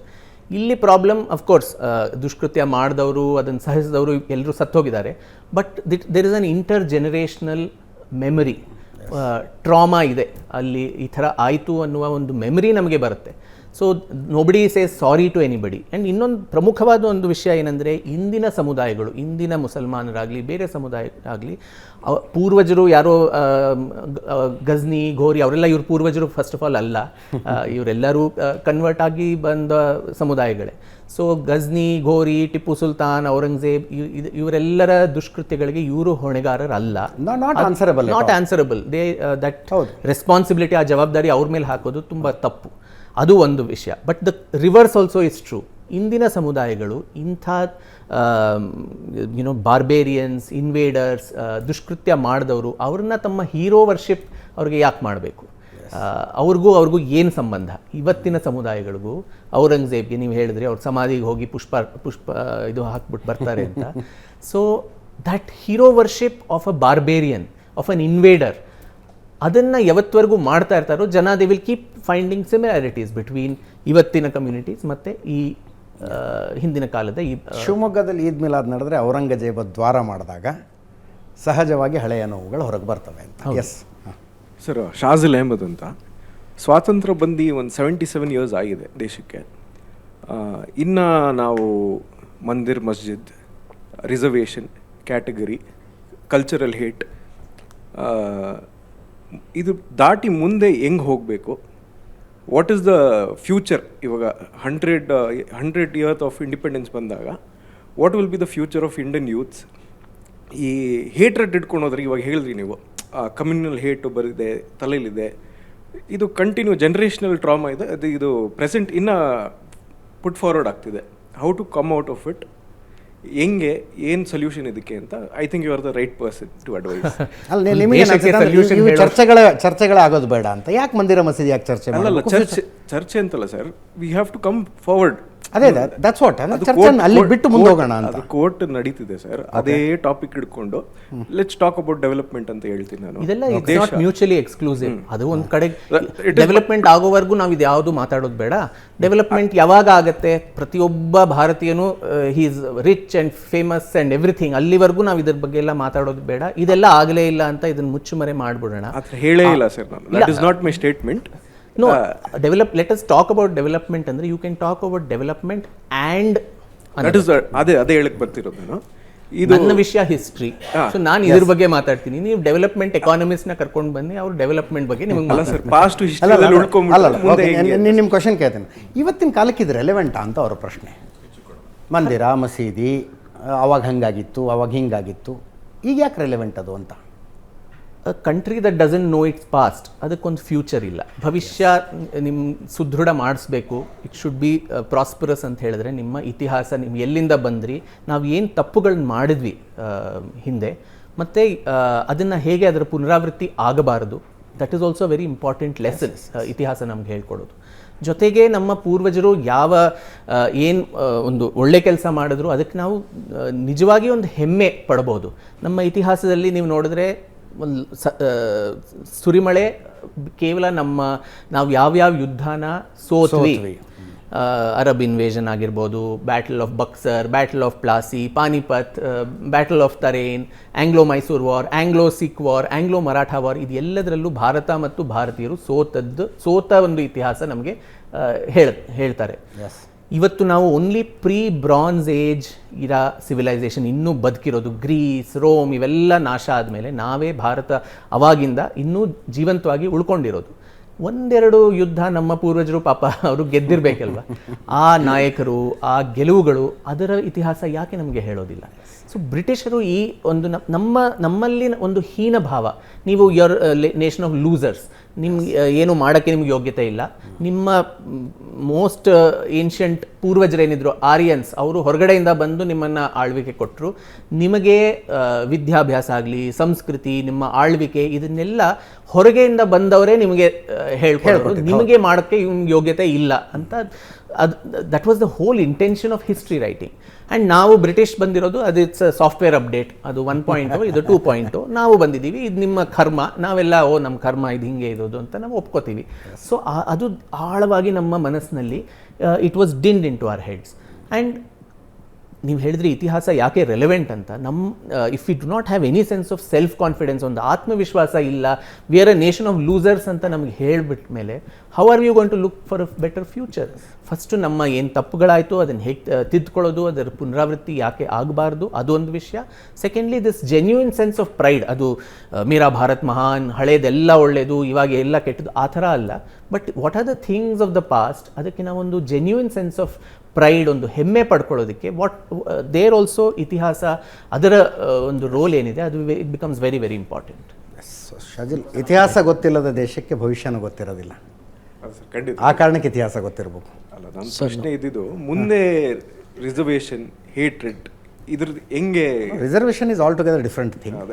Hatred ವಿಷಯ ಬಂತಲ್ಲ, ಈಗ ಹೇಟ್ರೆಡ್ಡು ಮೊನ್ನೆ ವಿಕ್ರಮ್ ಸಂಪತ್ ಅವ್ರ ಜೊತೆಗೆ ಮಾತಾಡೋಗ್ಲೂ ಅದೇ ಹೇಳಿದೆ. ಜರ್ಮನಿಯಲ್ಲೂ ಇತಿಹಾಸ ಹೇಳ್ಕೊಟ್ರಪ್ಪ. ಹಿಟ್ಲರ್ ಅಂತ ಒಬ್ಬ ದುಷ್ಟ ಇದ್ದ ನಮ್ಮಲ್ಲಿ. ಅಮಾಯಕ ಯಹೂದಿಗಳು ಹೆಣ್ಣುಮಕ್ಕಳು ಮಕ್ಕಳನ್ನು ಗ್ಯಾಸ್ ಚೇಂಬರ್ಗೆ ಹಾಕೊಂಡು ಬಿಟ್ಟ ಅಂತೇಳಿ ಈಗಲೂ ಪ್ರವಾಸಿಗರನ್ನ ಅಲ್ಲಿ ಗ್ಯಾಸ್ ಚೇಂಬರ್ಗೆ ಕರ್ಕೊಂಡೋಗಿ ತೋರಿಸ್ತಾರೆ. ಹೋಲೋಕಾಸ್ಟ್ ಮ್ಯೂಸಿಯಂ ಇದೆ, ಹೋಲೋಕಾಸ್ಟ್ ಮ್ಯೂಸಿಯಂ ಇದೆ ಅಲ್ಲಿ. ಏನೇನು ಮಾಡ್ದ ಗೊತ್ತಾ ಹಿಟ್ಲರು ಅಂತ. ಆದರೆ ಹಿಟ್ಲರ್ನ ಕಾರಣಕ್ಕಾಗಿ ಇವತ್ತಿನ ಜನ್ರೇಷನ್ ಮಧ್ಯದಲ್ಲಿ ಗಲಾಟೆ ಇಲ್ಲ. ಅಲ್ಲಿ ಯಾರು ಹಿಟ್ಲರ್ ಜಯಂತಿ ಮಾಡೋದಿಲ್ಲ, ಹಿಟ್ಲರ್ ಜಯಂತಿ ಮಾಡೋದಿಲ್ಲ ಅಲ್ಲಿ ಯಾರು. ಹಿಟ್ಲರ್ ಮಾರ್ಗ ಅಂತ ಯಾರು ಹೆಸರಿಟ್ಟಿಲ್ಲ, ಏರ್ಪೋರ್ಟಿಗೆ ಹಿಟ್ಲರ್ ಹೆಸರಿಟ್ಟಿಲ್ಲ ಅಲ್ಲಿ. ಹಿಟ್ಲರ್ನ ಇವತ್ತಿನ ತಲೆಮಾರು ಓನ್ ಮಾಡ್ಕೊಳ್ಳೋದಿಲ್ಲ. ಎಲ್ಲರೂ ಹಂಗೆ ಅನ್ನೋದ್ರಿ, ನಮ್ಮಲ್ಲಿ ಒಬ್ಬ ದುಷ್ಟ ಇದ್ದಪ್ಪ. ಅಜ್ಜಿಜಿ, ನಾನು 2 ವಾರ ಮುಂಚೆ ನಾನು ನಾಳಂದಾಗ ಹೋಗಿದ್ದೆ. ನಾಳಂದ ಇವಾಗ ಪುನರುತ್ಥಾನ ಆಗಿ ನಾಳಂದ ವಿಶ್ವವಿದ್ಯಾಲಯ ಬಂದಿದೆ, ಬಿಹಾರ್ನಲ್ಲಿದೆ. ನಮ್ಮ ದೇಶದ ಆ ಕಾಲದ ಆಕ್ಸ್ಫರ್ಡ್, ಹಾರ್ವರ್ಡ್, ಇವಾಗ ನಮ್ಮ ಮಕ್ಕಳೆಲ್ಲ ಹೋಗ್ತಾರೆ ವಿದೇಶಕ್ಕೆ, ಆಕ್ಸ್ಫರ್ಡ್ಗೆ ಹೋಗೋಣ, ಪ್ರಿನ್ಸ್ಟನ್, ಹಾರ್ವರ್ಡ್ ಎಲ್ಲ. ಆ ಕಾಲದಲ್ಲಿ ಆಲ್ಮೋಸ್ಟ್ 10,000 ಸ್ಟೂಡೆಂಟ್ಸ್ ಅಲ್ಲಿ ನಾಳಂದನಲ್ಲಿ ಇದ್ರಂತೆ. ಹಿಂದೂ ಮತ್ತು ಬೌದ್ಧ ವಿದ್ಯಾರ್ಥಿಗಳಿದ್ದರು. ಹ್ಯೂನ್ ಸಾಂಗ್, ಫಾಹಿಯನ್ ಇವರೆಲ್ಲ ಬಂದು ಅಲ್ಲಿನ ಭವ್ಯ ವಿಹಾರಗಳು, ಅಲ್ಲಿದ್ದ ಡಾರ್ಮೆಟ್ರೀಸ್ ಇದ್ರ ಬಗ್ಗೆ ವಿವರ ಬರೀತಾರೆ. ಇದೇ ಬಕ್ತಿಯಾರ್ ಖಿಲ್ಜಿ ಅವ್ನು ಬಂದು ನಾಳಂದಾನ ಧ್ವಂಸ ಮಾಡಿ 6 ತಿಂಗಳು ತೊಗೊಳ್ತಂತೆ. ಅಲ್ಲಿದ್ದಿದ್ದ ಎಲ್ಲ ಪಾಂಡುಲಿಪಿಗಳು, ಮ್ಯಾನುಸ್ಕ್ರಿಪ್ಟ್ಸ್ನ ಸುಟ್ಟು ಹಾಕಿ, ಇವತ್ತಿಗೂ ಆ ಸುಟ್ಟು ಹಾಕಿದ ಮಾರ್ಕ್ಸ್ ಅಲ್ಲಿ ಇದೆ ನಾಳಂದ ರೂಯಿನ್ಸ್ನಲ್ಲಿ. ನೀವು ನಳಂದಾಯಿಂದ ಸ್ವಲ್ಪ ಹೊರಗೆ ಬಂದು ನೋಡಿದ್ರೆ ಊರಿನ ಹೆಸರು ಬಕ್ತಿಯಾರ್ಪುರ್. ನಳಂದ ಯೂನಿವರ್ಸಿಟಿಗೆ ಬೆಂಕಿ ಹಾಕಿ ಯಾರು ಸುಟ್ರಲ್ಲ ಆ ಮನುಷ್ಯನ ಹೆಸರಿಗೆ ಊರಿದೆ ಬಕ್ತಿಯಾರ್ಪುರ್ ಅಂತ. ನಳಂದಾಗ ಹೋಗ್ಬೇಕಂದ್ರೆ ಬಕ್ತಿಯಾರ್ಪುರ್ ರೈಲ್ವೆ ಸ್ಟೇಷನ್ ಇಳ್ಕೊಂಡು ಹೋಗ್ಬೇಕು. ಇದು ಯಾವ್ದಾದ್ರು ದೇಶದಲ್ಲಿ ನೋಡಕ್ಕೆ ಸಾಧ್ಯನಾ ನೀವು? ನಮ್ಮ ಆಕ್ಸ್ಫರ್ಡ್, ಒಸಾಮಾ ಬಿನ್ ಲಾಡೆನ್ ನಗರ ಅಂತ ಅಮೆರಿಕದಲ್ಲಿ ಇರಕ್ಕೆ ಸಾಧ್ಯನಾ? ಒಸಾಮಾ ಬಿನ್ ಲಾಡೆನ್ ನಗರ ಇರಕ್ಕೆ ಸಾಧ್ಯನಾ ಅಮೆರಿಕದಲ್ಲಿ? ಯಾಕೆ ಸರ್? ಜರ್ಮನಲ್ಲಿ ಹಿಟ್ಲರ್ನ ಇತಿಹಾಸವನ್ನ ಹೇಳಿದ್ರು ಸರಿ, ಹಿಟ್ಲರ್ನ ಧರ್ಮದ ವಿಮರ್ಶೆ ನಡೀಲಿಲ್ಲ ಅಂತ ನನಗನ್ನಿಸ್ತು. ಧರ್ಮದ ವಿಮರ್ಶೆ? ಹಿಟ್ಲರ್ನ ಬಗ್ಗೆ, ಹಿಟ್ಲರ್ನ ಇತಿಹಾಸವನ್ನ ಅವನು ಎಷ್ಟು ಕರಾಳ ವ್ಯಕ್ತಿ ಅಂತ ಹೇಳಿದ್ರು ಸರಿ, ಆದ್ರೆ ಹಿಟ್ಲರ್ನ ಧರ್ಮದ ವ್ಯಾಖ್ಯಾನ ಅಥವಾ ವಿಮರ್ಶೆ ನಡೀಲಿಲ್ಲ ಅಂತ ನಾನು ಧರ್ಮದ ಕಾರಣಕ್ಕಾಗಿ ಕೊಲ್ಲೆ ಮಾಡಲಿಲ್ಲ. ಹಿಟ್ಲರ್ ಏನನ್ನು ಮಾಡಿದ್ನಲ್ಲ,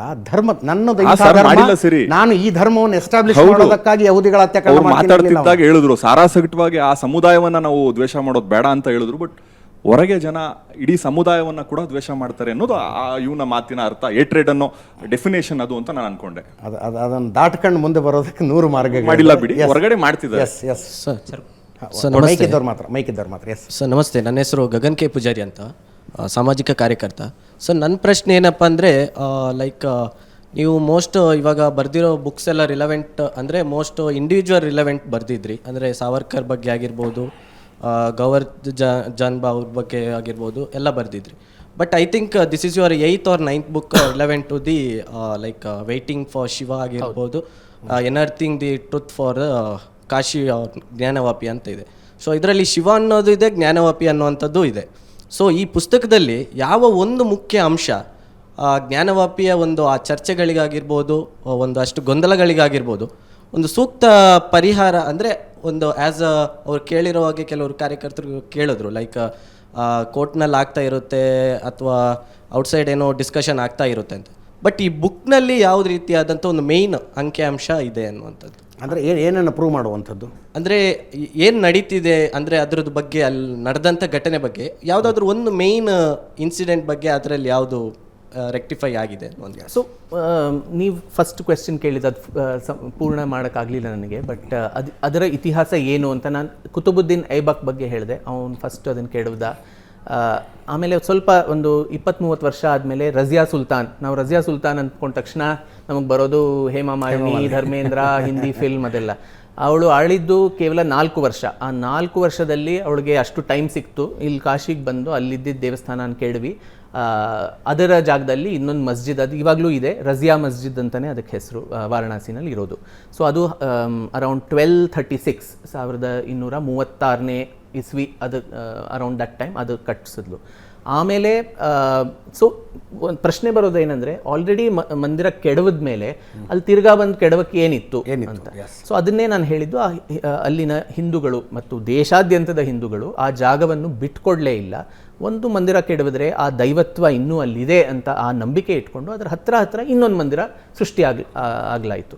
ಸೊ 1194ನಲ್ಲಿ ಐಬಕ್ ಏನು ಧ್ವಂಸ ಮಾಡ್ದ, ಅದಾದಮೇಲೆ 1212ನಲ್ಲಿ ಬಂಗಾಳದಿಂದ ಬಂದ ಒಂದು ರಾಜ, ಸೇನಾ ವಂಶದ ರಾಜ ವಿಶ್ವರೂಪ, ಅವನು ಬಂದು ವಾರಣಾಸಿ ಮಧ್ಯದಲ್ಲಿ ಒಂದು ದೊಡ್ಡ ಸ್ತಂಭ ಅದನ್ನು ಹಾಕ್ತಾನೆ. ಅದರ ಮೇಲೆ ಶಿಲಾಲೇಖ ಏನಿದೆ ಅಂದರೆ, ಈ ನಗರಿ ವಿಶ್ವೇಶ್ವರನ ನಗರಿ. ಮಂದಿರ ಕಟ್ಟಿಸೋದಕ್ಕೆ ಅವನಿಗೆ ಪವರ್ ಇರಲಿಲ್ಲ, ಬಿಕಾಸ್ ಡೆಲ್ಲಿ ಸಲ್ತನತ್ ಅಷ್ಟೊತ್ತಿಗೆ it was becoming more important. ಹೌದು, ಸ್ಟ್ರಾಂಗ್ ಆಯಿತು. ಸೊ ಆದ್ದರಿಂದ just coming and stamping your authority, ಇದು ನಮ್ಮದು ಅಂತ ಹೇಳೋದಕ್ಕೆ ಒಂದು ಕಂಬ ಹಾಕ್ದ. ಬಂದವನು ಬೆಂಗಾಲ್ ಇಂದ ಒಂದು ರಾಜ. ಆಮೇಲೆ 1250 ಇಸ್ವಿ ಅಷ್ಟೊತ್ತಿಗೆ ಗುಜರಾತಿಂದ ಒಂದು ವ್ಯಾಪಾರಿ ಸೇಠ್ ವಸ್ತುಪಾಲ್ ಅನ್ನೋನು ಆ ಕಾಲದ ಇದರಲ್ಲಿ 1 ಲಕ್ಷ ರೂಪಾಯಿ ಕೊಟ್ಟು ಈ ಮಂದಿರವನ್ನು ಪುನರ್ ನಿರ್ಮಾಣ ಮಾಡಿಸ್ತಾನೆ. ಇನ್ನೊಂದು ಹೇಳ್ಬಿಟ್ಟು 1260 ಮತ್ತು 70 ಮಧ್ಯ ನಮ್ಮ ಕರ್ನಾಟಕದಿಂದ ಹೊಯ್ಸಳ ರಾಜನಾದ ಮುಮ್ಮಡಿ ವೀರ ನರಸಿಂಹ ಅವರು ಬಂದು ಒಂದು ಪೂರ್ಣ ಒಂದು ಹಳ್ಳಿನೇ ದಾನ ಮಾಡ್ತಾರೆ. ಅದರ ಹಳ್ಳಿಯ ಹೆಸರು ಹೆಬ್ಬಾಳೆ. ಈ ಶಿಲಾಲೇಖದಲ್ಲೂ ಹೇಳುತ್ತೆ, ಈ ಹಳ್ಳಿಯಿಂದ ಬರುವ ಎಲ್ಲ ರೆವೆನ್ಯೂ ಆದಾಯ ಎಲ್ಲ ತೀರ್ಥಯಾತ್ರಿಗಳಿಗೆ ಅಲ್ಲಿ ಜಜಿಯಾ ಕರವನ್ನು ಕೊಡೋದಕ್ಕೋಸ್ಕರ ನೀವು ಅದನ್ನು ಉಪಯೋಗಿಸ್ಬೋದು.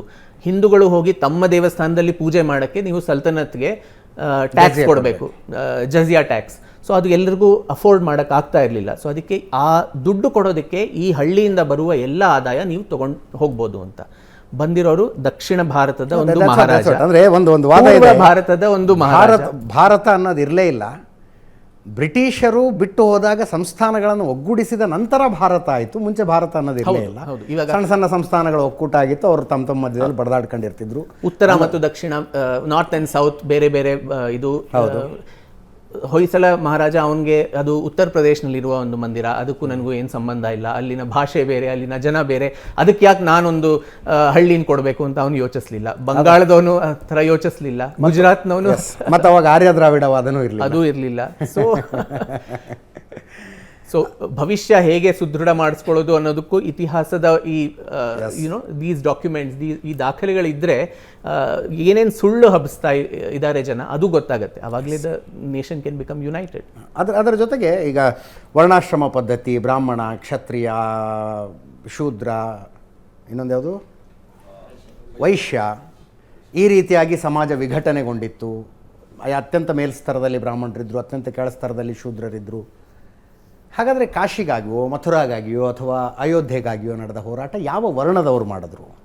ಇನ್ನು ವರ್ಣ ಅಂತಬಿಟ್ಟು ನೆಕ್ಸ್ಟ್ ಲೆವೆಲ್ಗೆ ಯಾವ ಜಾತಿಯವರು ಮಾಡಿದ್ರು? ಅಥವಾ ನೀವು ಧರ್ಮ ಅನ್ನೋ ತಗೊಂಡ್ರೆ, ಈಗ ಸಿಖನ್ನ ಸಂವಿಧಾನ ಪ್ರತ್ಯೇಕ ಧರ್ಮ ಅಂತ ನೋಡುತ್ತೆ, ಜೈನ ಪ್ರತ್ಯೇಕ ನೋಡುತ್ತೆ, ಬೌದ್ಧ ಸಪ್ರೇಟಾಗಿ ನೋಡುತ್ತೆ. ಯಾವ ಧರ್ಮದವ್ರು? ಬರೀ ಹಿಂದೂಗಳು ಅಷ್ಟೇ ಮಾಡಿದ್ರಾ? ಒಳ್ಳೆ ಪ್ರಶ್ನೆ ಅದು. ಬಟ್ ಸೋಮನಾಥ್ ವಿಷಯದಲ್ಲೂ ನಾನು ಹೇಳಬೇಕು. ಸೋಮನಾಥ್ನಲ್ಲಿ ಮೊಹಮ್ಮದ್ ಗಜ್ನಿ ಬಂದು ಅಟ್ಯಾಕ್ ಮಾಡಿದಾಗ ಅವ್ನು ಗುಜರಾತಿಂದ ಹೋಗಿ ಅನಿಹಿಲಾ ಪಟ್ಟನ್ ಅನ್ನೋದು ಕ್ಯಾಪಿಟಲ್ ಸಿಟಿ ಆಗಿರುತ್ತೆ. ಅಲ್ಲಿನ ಚಾಳುಕ್ಯ ವಂಶದ ರಾಜ ಅವನು ಓಡೋಟೋಗಿರ್ತಾನೆ, ಭೀಮದೇವ ಅಂತ. ಸೊ ಇವನು ಈಸಿಯಾಗಿ ಹೋಗಿ ಸೋಮನಾಥ್ ಟೆಂಪಲ್ನ ಅಟ್ಯಾಕ್ ಮಾಡೋಕ್ಕೆ ಹೋಗ್ತಾನೆ.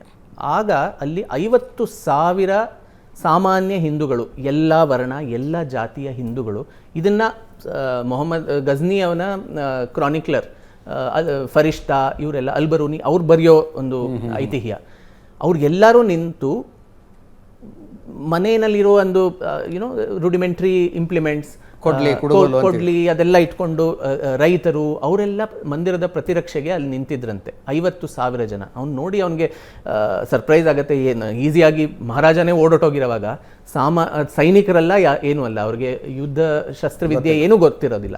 ಆದರೂ ನಮ್ಮ ದೇವಸ್ಥಾನ ಅದರ ಪ್ರತಿರಕ್ಷೆ ಮಾಡಬೇಕು ಅಂತ 50,000 ಜನ ಅಲ್ಲಿ ಇರ್ತಾರೆ. 3 ದಿನ ತಗೊಳ್ತಂತೆ ಅವರೆಲ್ಲರನ್ನೂ ಸಾಯಿಸಿ ಆಮೇಲೆ ಅವನು ಒಳಗೆ ನುಗ್ತಾನೆ. ನಮ್ಮ ಎಡಪಂಥಿ ಇತಿಹಾಸಕಾರರು ಇದನ್ನು ಬರೀತಾರೆ, ಇದು ಧಾರ್ಮಿಕ ಇದಕ್ಕೋಸ್ಕರ ಅವನು ಬರಲಿಲ್ಲ, ಅಲ್ಲಿದ್ದಿದ್ದ ಹಣನ ತಗೊಳ್ಳೋಕ್ಕೋಸ್ಕರ ಬಂದ ಅಂತ ಎಷ್ಟೊಂದು ಜನ ಹೇಳ್ತಾರೆ. ಪ್ರೊಫೆಸರ್ ಸೊ ಅದನ್ನು ಅವ್ರ ಜೊತೆ ಬಂದ ಇತಿಹಾಸಕಾರರು ದಾಖಲೆ ಮಾಡ್ತಾರೆ. ಸೊ ಇವರೆಲ್ಲ 50,000 ಜನ ಸಾಯಿಸಿ ಅವನು ಒಳಗೆ ನುಗ್ಗಿದಾಗ ಎಲ್ಲ ಪೂಜಾರಿಗಳು ಬಂದು ಹೇಳ್ತಾರೆ, ನೀನು ದರೋಡೆಕಾರ, ನಿನಗೆ ದುಡ್ಡು ತಾನೇ ಬೇಕು, ಇಲ್ಲಿ ಎಷ್ಟು ದುಡ್ಡಿದೆಯೋ ನೀನು ಕೊಟ್ಬಿಡ್ತೀನಿ, ಇದನ್ನು ತೊಗೊಂಡು ನೀವು ಓಡೋಟೋಗಿ ಇಲ್ಲಿಂದ, ಚಿನ್ನ ಬೆಳ್ಳಿ ವಜ್ರ ಎಲ್ಲ ತೊಗೊಂಡು ಹೋಗಿ. ಆಗ ಅವನು ಅಟ್ಟಹಾಸದಿಂದ ನಕ್ಕಿ ಹೇಳ್ತಾನಂತೆ, ಅದನ್ನು ಅವರು ದಾಖಲೆ ಮಾಡ್ತಾರೆ. ಆ ಥರ ಮಾಡಿದ್ರೆ ನಾನು ಮೂರ್ತಿಗಳ ವ್ಯಾಪಾರಿ ಅಂತ ನನ್ನ ಹೆಸರಾಗತ್ತೆ, ನನ್ನ ಹೆಸರು ಮೂರ್ತಿಗಳನ್ನು ಖಂಡಿಸಿದವನು ಬುತ್ ಶಿಕನ್, ಅದರ ಹೆಸರು ಒಂದು ಬುತ್ ಶಿಕನ್ ಅಂತ ಎಲ್ಲರೂ ಗರ್ವದಿಂದ ಅವ್ರ ಹೆಸರಾದ ಮೇಲೆ ಅದನ್ನು ಹಾಕ್ಕೊಡ್ತಾ ಇದ್ರು. ಸಿಕಂದರ್ ಬುತ್ ಶಿಕನ್ ಅಂದರೆ ಇಷ್ಟು ಮೂರ್ತಿಗಳನ್ನು ನಾಶ ಮಾಡಿದ ಸಿಕಂದರ್ ನಾನು. ಸೊ ನಾನು ಮೂರ್ತಿಗಳ ಭಂಜಕ ಅನ್ನಿಸ್ಕೊಳ್ಬೇಕು. ಆ ಥರ ಅನ್ಸ್ಕೊಳ್ಳೋದು ನನ್ನ ಲೆಗಸಿ ಆಗಿರಬೇಕು. ಸೊ ನನಗೆ ಈ ದುಡ್ಡು ಬೇಡ, ನನಗೆ ಆ ಮೂರ್ತಿ ಬೇಕು ಅಂತ ಹೇಳಿ ಆ ಶಿವಲಿಂಗವನ್ನು ಕೆಡವಿ ಅದ್ರ ಪೌಡರ್ ಮಾಡಿ ಅದನ್ನು ಗಜ್ನಿಗೆ ತೊಗೊಂಡು ಹೋಗಿ ಅಲ್ಲಿನ ಮಸೀದಿಯ ಸ್ಟೆಪ್ಸ್ನಲ್ಲಿ ಅದನ್ನು ಆ ಪುಡಿಯನ್ನು ಹಾಕೋದು ಆವಾಗಿನ ಪ್ರತೀತಿಯಾಗಿತ್ತು. ಸೊ ಒಂದೊಂದು ಸಲ ನೀವು ಮಸೀದಿಯಲ್ಲಿ ಪೂಜೆ ಮಾಡೋಕ್ಕೆ ಹೋದಾಗ ಈ ದ ಫಾಲ್ಸ್ ರಿಲಿಜನ್, ಕಾಫಿರ್ಗಳ ಫಾಲ್ಸ್ ರಿಲಿಜನ್ ಕೆಡವು ಹೋಗಲಿ ಅನ್ನೋ ಒಂದು ಮತ ಇಟ್ಕೊಂಡು ಅವ್ರು ಮಾಡಿದ್ದು. ಅದನ್ನು ನೀವು ವೈಟ್ ವಾಶ್ ಮಾಡಿ ಇವಾಗ ಕೇವಲ ದರೋಡೆ ಮಾಡೋದಕ್ಕೋಸ್ಕರ, ಅಲ್ಲಿದ್ದಿದ್ದ ಧನಕ್ಕೋಸ್ಕರ ಅವನು ಬಂದ ಅಂತ ಹೇಳಿದ್ರೆ ಖುದ್ದಾಗಿ ಅವರ ಕಂಟೆಂಪ್ರರಿ ಕ್ರಾನಿಕ್ಲರ್ಸ್ ಬೇರೆ ಕತೆ ಹೇಳ್ತಾ ಇದ್ದಾರೆ. ಸೊ ಸಿಮಿಲರ್ಲಿ ಇಲ್ಲೂ ಕಾಶಿನಲ್ಲೂ ನೀವು ನೋಡ್ತೀರಾ. ಆಮೇಲೆ ಅಫ್ಕೋರ್ಸ್ ನಾನು ಹೇಳ್ದಂಗೆ ಎಲ್ಲರೂ ಅದನ್ನು ಪುನರ್ನಿರ್ಮಾಣ ಮಾಡೋಕ್ಕೆ ಟ್ರೈ ಮಾಡ್ತಾರೆ. ಅದು ಅಗೇನ್ ಆ್ಯಂಡ್ ಅಗೇನ್ ಅಟ್ಯಾಕ್ಸ್ ಆಗ್ತಾನೆ ಬಂತು. ಜೌನ್ಪುರಿನ ಶಾರ್ಕಿ ನವಾಬ್ಸ್, ಆಮೇಲೆ ಸಿಕಂದರ್ ಲೋದಿ, ಇವರೆಲ್ಲ ಬಂದು ಒಂದೊಂದು ಸತಿನೂ there was a different wave of destruction. Almost 89 ವರ್ಷ ಅಲ್ಲಿ it was fully in ruins. ಅದಾದ ನಂತರ ನಾನು ಹೇಳಿದ ನಾರಾಯಣ್ ಭಟ್ ಅನ್ನೋರು, ದೇವರ ಗ್ರೂಪ್ ಆಫ್ ಬ್ರಾಹ್ಮಿನ್ ಫ್ಯಾಮಿಲೀಸ್. ನಮ್ಮ ಕರ್ನಾಟಕ ಮತ್ತು ಮಹಾರಾಷ್ಟ್ರದಿಂದ 4 ಬ್ರಾಹ್ಮಣ ಪರಿವಾರಗಳು, ಶೇಷ, ಮೌನಿ, ಭಟ್ಟ ಮತ್ತು ಧರ್ಮಾಧಿಕಾರಿ, ಇವರೆಲ್ಲ ಅಷ್ಟು ಕಷ್ಟವಾದ ಒಂದು ಜಾಗಕ್ಕೆ, ಇಸ್ಲಾಮಿಕ್ ಸಲ್ತನತ್ ಇದ್ದ ಜಾಗದಲ್ಲಿ ಹೋಗಿ ಅಲ್ಲಿ ಒಂದು ಬೌದ್ಧಿಕ ಪುನರ್ನಿರ್ಮಾಣ ಮತ್ತು ಅಲ್ಲಿ ಏನು ಕ್ಷೀಣ ಆಗೋಗಿತ್ತೋ ಧರ್ಮ, ಅದನ್ನು ಪುನರುತ್ಥಾನ ಮಾಡೋಕ್ಕೆ ಅಲ್ಲಿ ಹೋಗಿ ವಾಸ ಮಾಡ್ತಾರೆ. ಆ ವಂಶದಲ್ಲಿ ಬಂದವರು ಈ ನಾರಾಯಣ್ ಭಟ್. ಸೊ ಆ ಕಾಲದಲ್ಲಿ ಅಕ್ಬರ್ ಶಾಸನ ಇತ್ತು, ಸ್ವಲ್ಪ ಸಹಿಷ್ಣುವಾದ ಮುಘಲ್ ರಾಜರು ಅಕ್ಬರ್. ಸೊ ಅವರ ಮತ್ತು ರಾಜ ತೋಡರ್ಮಲ್ ಇವರ ಸಹಾಯದಿಂದ ಅಲ್ಲಿ ನಾರಾಯಣ್ ಭಟ್ ಒಂದು ಭವ್ಯವಾದ ಮಂದಿರ ಕಟ್ಟಿಸ್ತಾರೆ. ಅದೊಂದು ಅಷ್ಟಮಂಡಪ, 8 ಮಂಡಪಗಳಿದ್ದ ಒಂದು ಮಂದಿರ. ಅದರ ಬಗ್ಗೆ ಸಾಕಷ್ಟು ದಾಖಲೆಗಳಿವೆ. ಅಲ್ಲಿ ಬಂದು ಯಾರ್ಯಾರು ಅದನ್ನು ನೋಡಿದ್ರು. ಒಂದು ಮ್ಯಾಪ್ ಕೂಡ ಜೇಮ್ಸ್ ಪ್ರಿನ್ಸೆಪ್ ಎನ್ನುವನು ಒಂದು ಮ್ಯಾಪ್ ಮಾಡ್ತಾನೆ. ಮಧ್ಯದಲ್ಲಿ ಇವತ್ತು ಎಲ್ಲಿ ಗ್ಯಾನ್ ವಾಪಿ ಮಸ್ಜಿದ್ ಇದೆ ಅದರ ಮಧ್ಯದಲ್ಲಿ ಇದ್ದ ಗರ್ಭಗೃಹದ ಒಂದು ಪಿಕ್ಚರ್, ಅದೆಲ್ಲ ಅಲ್ಲಿ ಮ್ಯಾಪ್ನಲ್ಲಿ ಅವ್ರು ತೋರಿಸ್ತಾರೆ. ಈ ಮಂದಿರವನ್ನು 1669ನಲ್ಲಿ ಔರಂಗಜೇಬ್ ಕೆಡವ್ತಾನೆ. ಆ ಕಾಲದಲ್ಲಿ ಶಿವಾಜಿ ಮಹಾರಾಜ್, ಛತ್ರಪತಿ ಶಿವಾಜಿ ಮಹಾರಾಜ್ ಜೀವಂತವಾಗಿದ್ದರು. ಅವರ ತಾಯಿಯಾದ ಜೀಜಾಬಾಯಿಗೆ ತುಂಬ ಕೋಪ ಬರುತ್ತಂತೆ. ಸಿಟ್ಟು ಬಂದು ಅವ್ರ ಮಗನಿಗೆ ಹೇಳ್ತಾರೆ, ನೀನು ಗಂಡಸಾದರೆ ನಿನ್ನ ಜೀವನದ ಗುರಿ ಈ ಮಂದಿರವನ್ನು ಪುನರ್ನಿರ್ಮಾಣ ಮಾಡುವುದು ಅಂತ. ಸೊ ಅದಾದ ಮೇಲೆ ಸಂಪೂರ್ಣ ಒಂದು ಮರಾಠ ಸಾಮ್ರಾಜ್ಯ ಏನಿತ್ತು, ಕಾಶಿ, ಮಥುರಾ, ಅಯೋಧ್ಯ, ಈ ಎಲ್ಲ ಪುಣ್ಯಕ್ಷೇತ್ರಗಳನ್ನು ವಾಪಸ್ ತಗೊಳ್ಬೇಕು ಅಂತ ಸತತವಾಗಿ ಅವರು ಪ್ರಯತ್ನ ಮಾಡ್ತಾನೆ ಇದ್ರು. ಪೇಶ್ವಾ ಬಾಜಿರಾವ್ ಆಗಿ ಮಹಾರಾಷ್ಟ್ರದಲ್ಲಿ ಕೂತ್ಕೊಂಡು ಉತ್ತರ ಪ್ರದೇಶದ ದೇವಸ್ಥಾನಗಳಿಗೆ ಹೊಡೆದಾಟ. ಇದು ಉತ್ತರ ಪ್ರದೇಶ, ಅದು ಬೇರೆ, ಅದು ಆ ಥರ ಒಂದು ಅನಿಸಿಕೆನೇ ಇರಲಿಲ್ಲವಲ್ಲ. ನಮ್ಮ ಈ ಮಹಾರಾಜರು ಅವ್ರನ್ನೆಲ್ಲ ಬಿಟ್ಬಿಡಿ, ನಮ್ಮ ಸಾಮಾನ್ಯ ಜನರು ಒಂದು ತೀರ್ಥಯಾತ್ರೆಗೆ ಹೋಗ್ತಾ ಇದ್ರು ಅವಾಗೆಲ್ಲ. ಕೇದಾರ್ನಾಥ್, ಬದ್ರಿನಾಥ್, ಅಲ್ಲಿ ಹೋಗಿ ಜೀವಂತವಾಗಿ ಬಂದ್ರೇ ನಿಮ್ಗೆ ಎಲ್ಲರಿಗೂ ಆರತಿ ತೊಗೊಂಡು ಅಷ್ಟೆಲ್ಲ ಕಷ್ಟಪಡ್ಕೊಂಡು ಬಂದ್ರಿ ಅಂತ. ಕರ್ನಾಟಕದವರು ಆಲ್ ಓವರ್, ನೀವು ಮಹಾರಾಷ್ಟ್ರ ಕ್ರಾಸ್ ಮಾಡಬೇಕು, ಮಧ್ಯಪ್ರದೇಶ್, ಉತ್ತರ ಪ್ರದೇಶ್, ಯಾವ ಭಾಷೆ ಮಾತಾಡ್ತಾ ಇದ್ರು ಒಬ್ರಿಗೊಬ್ರು.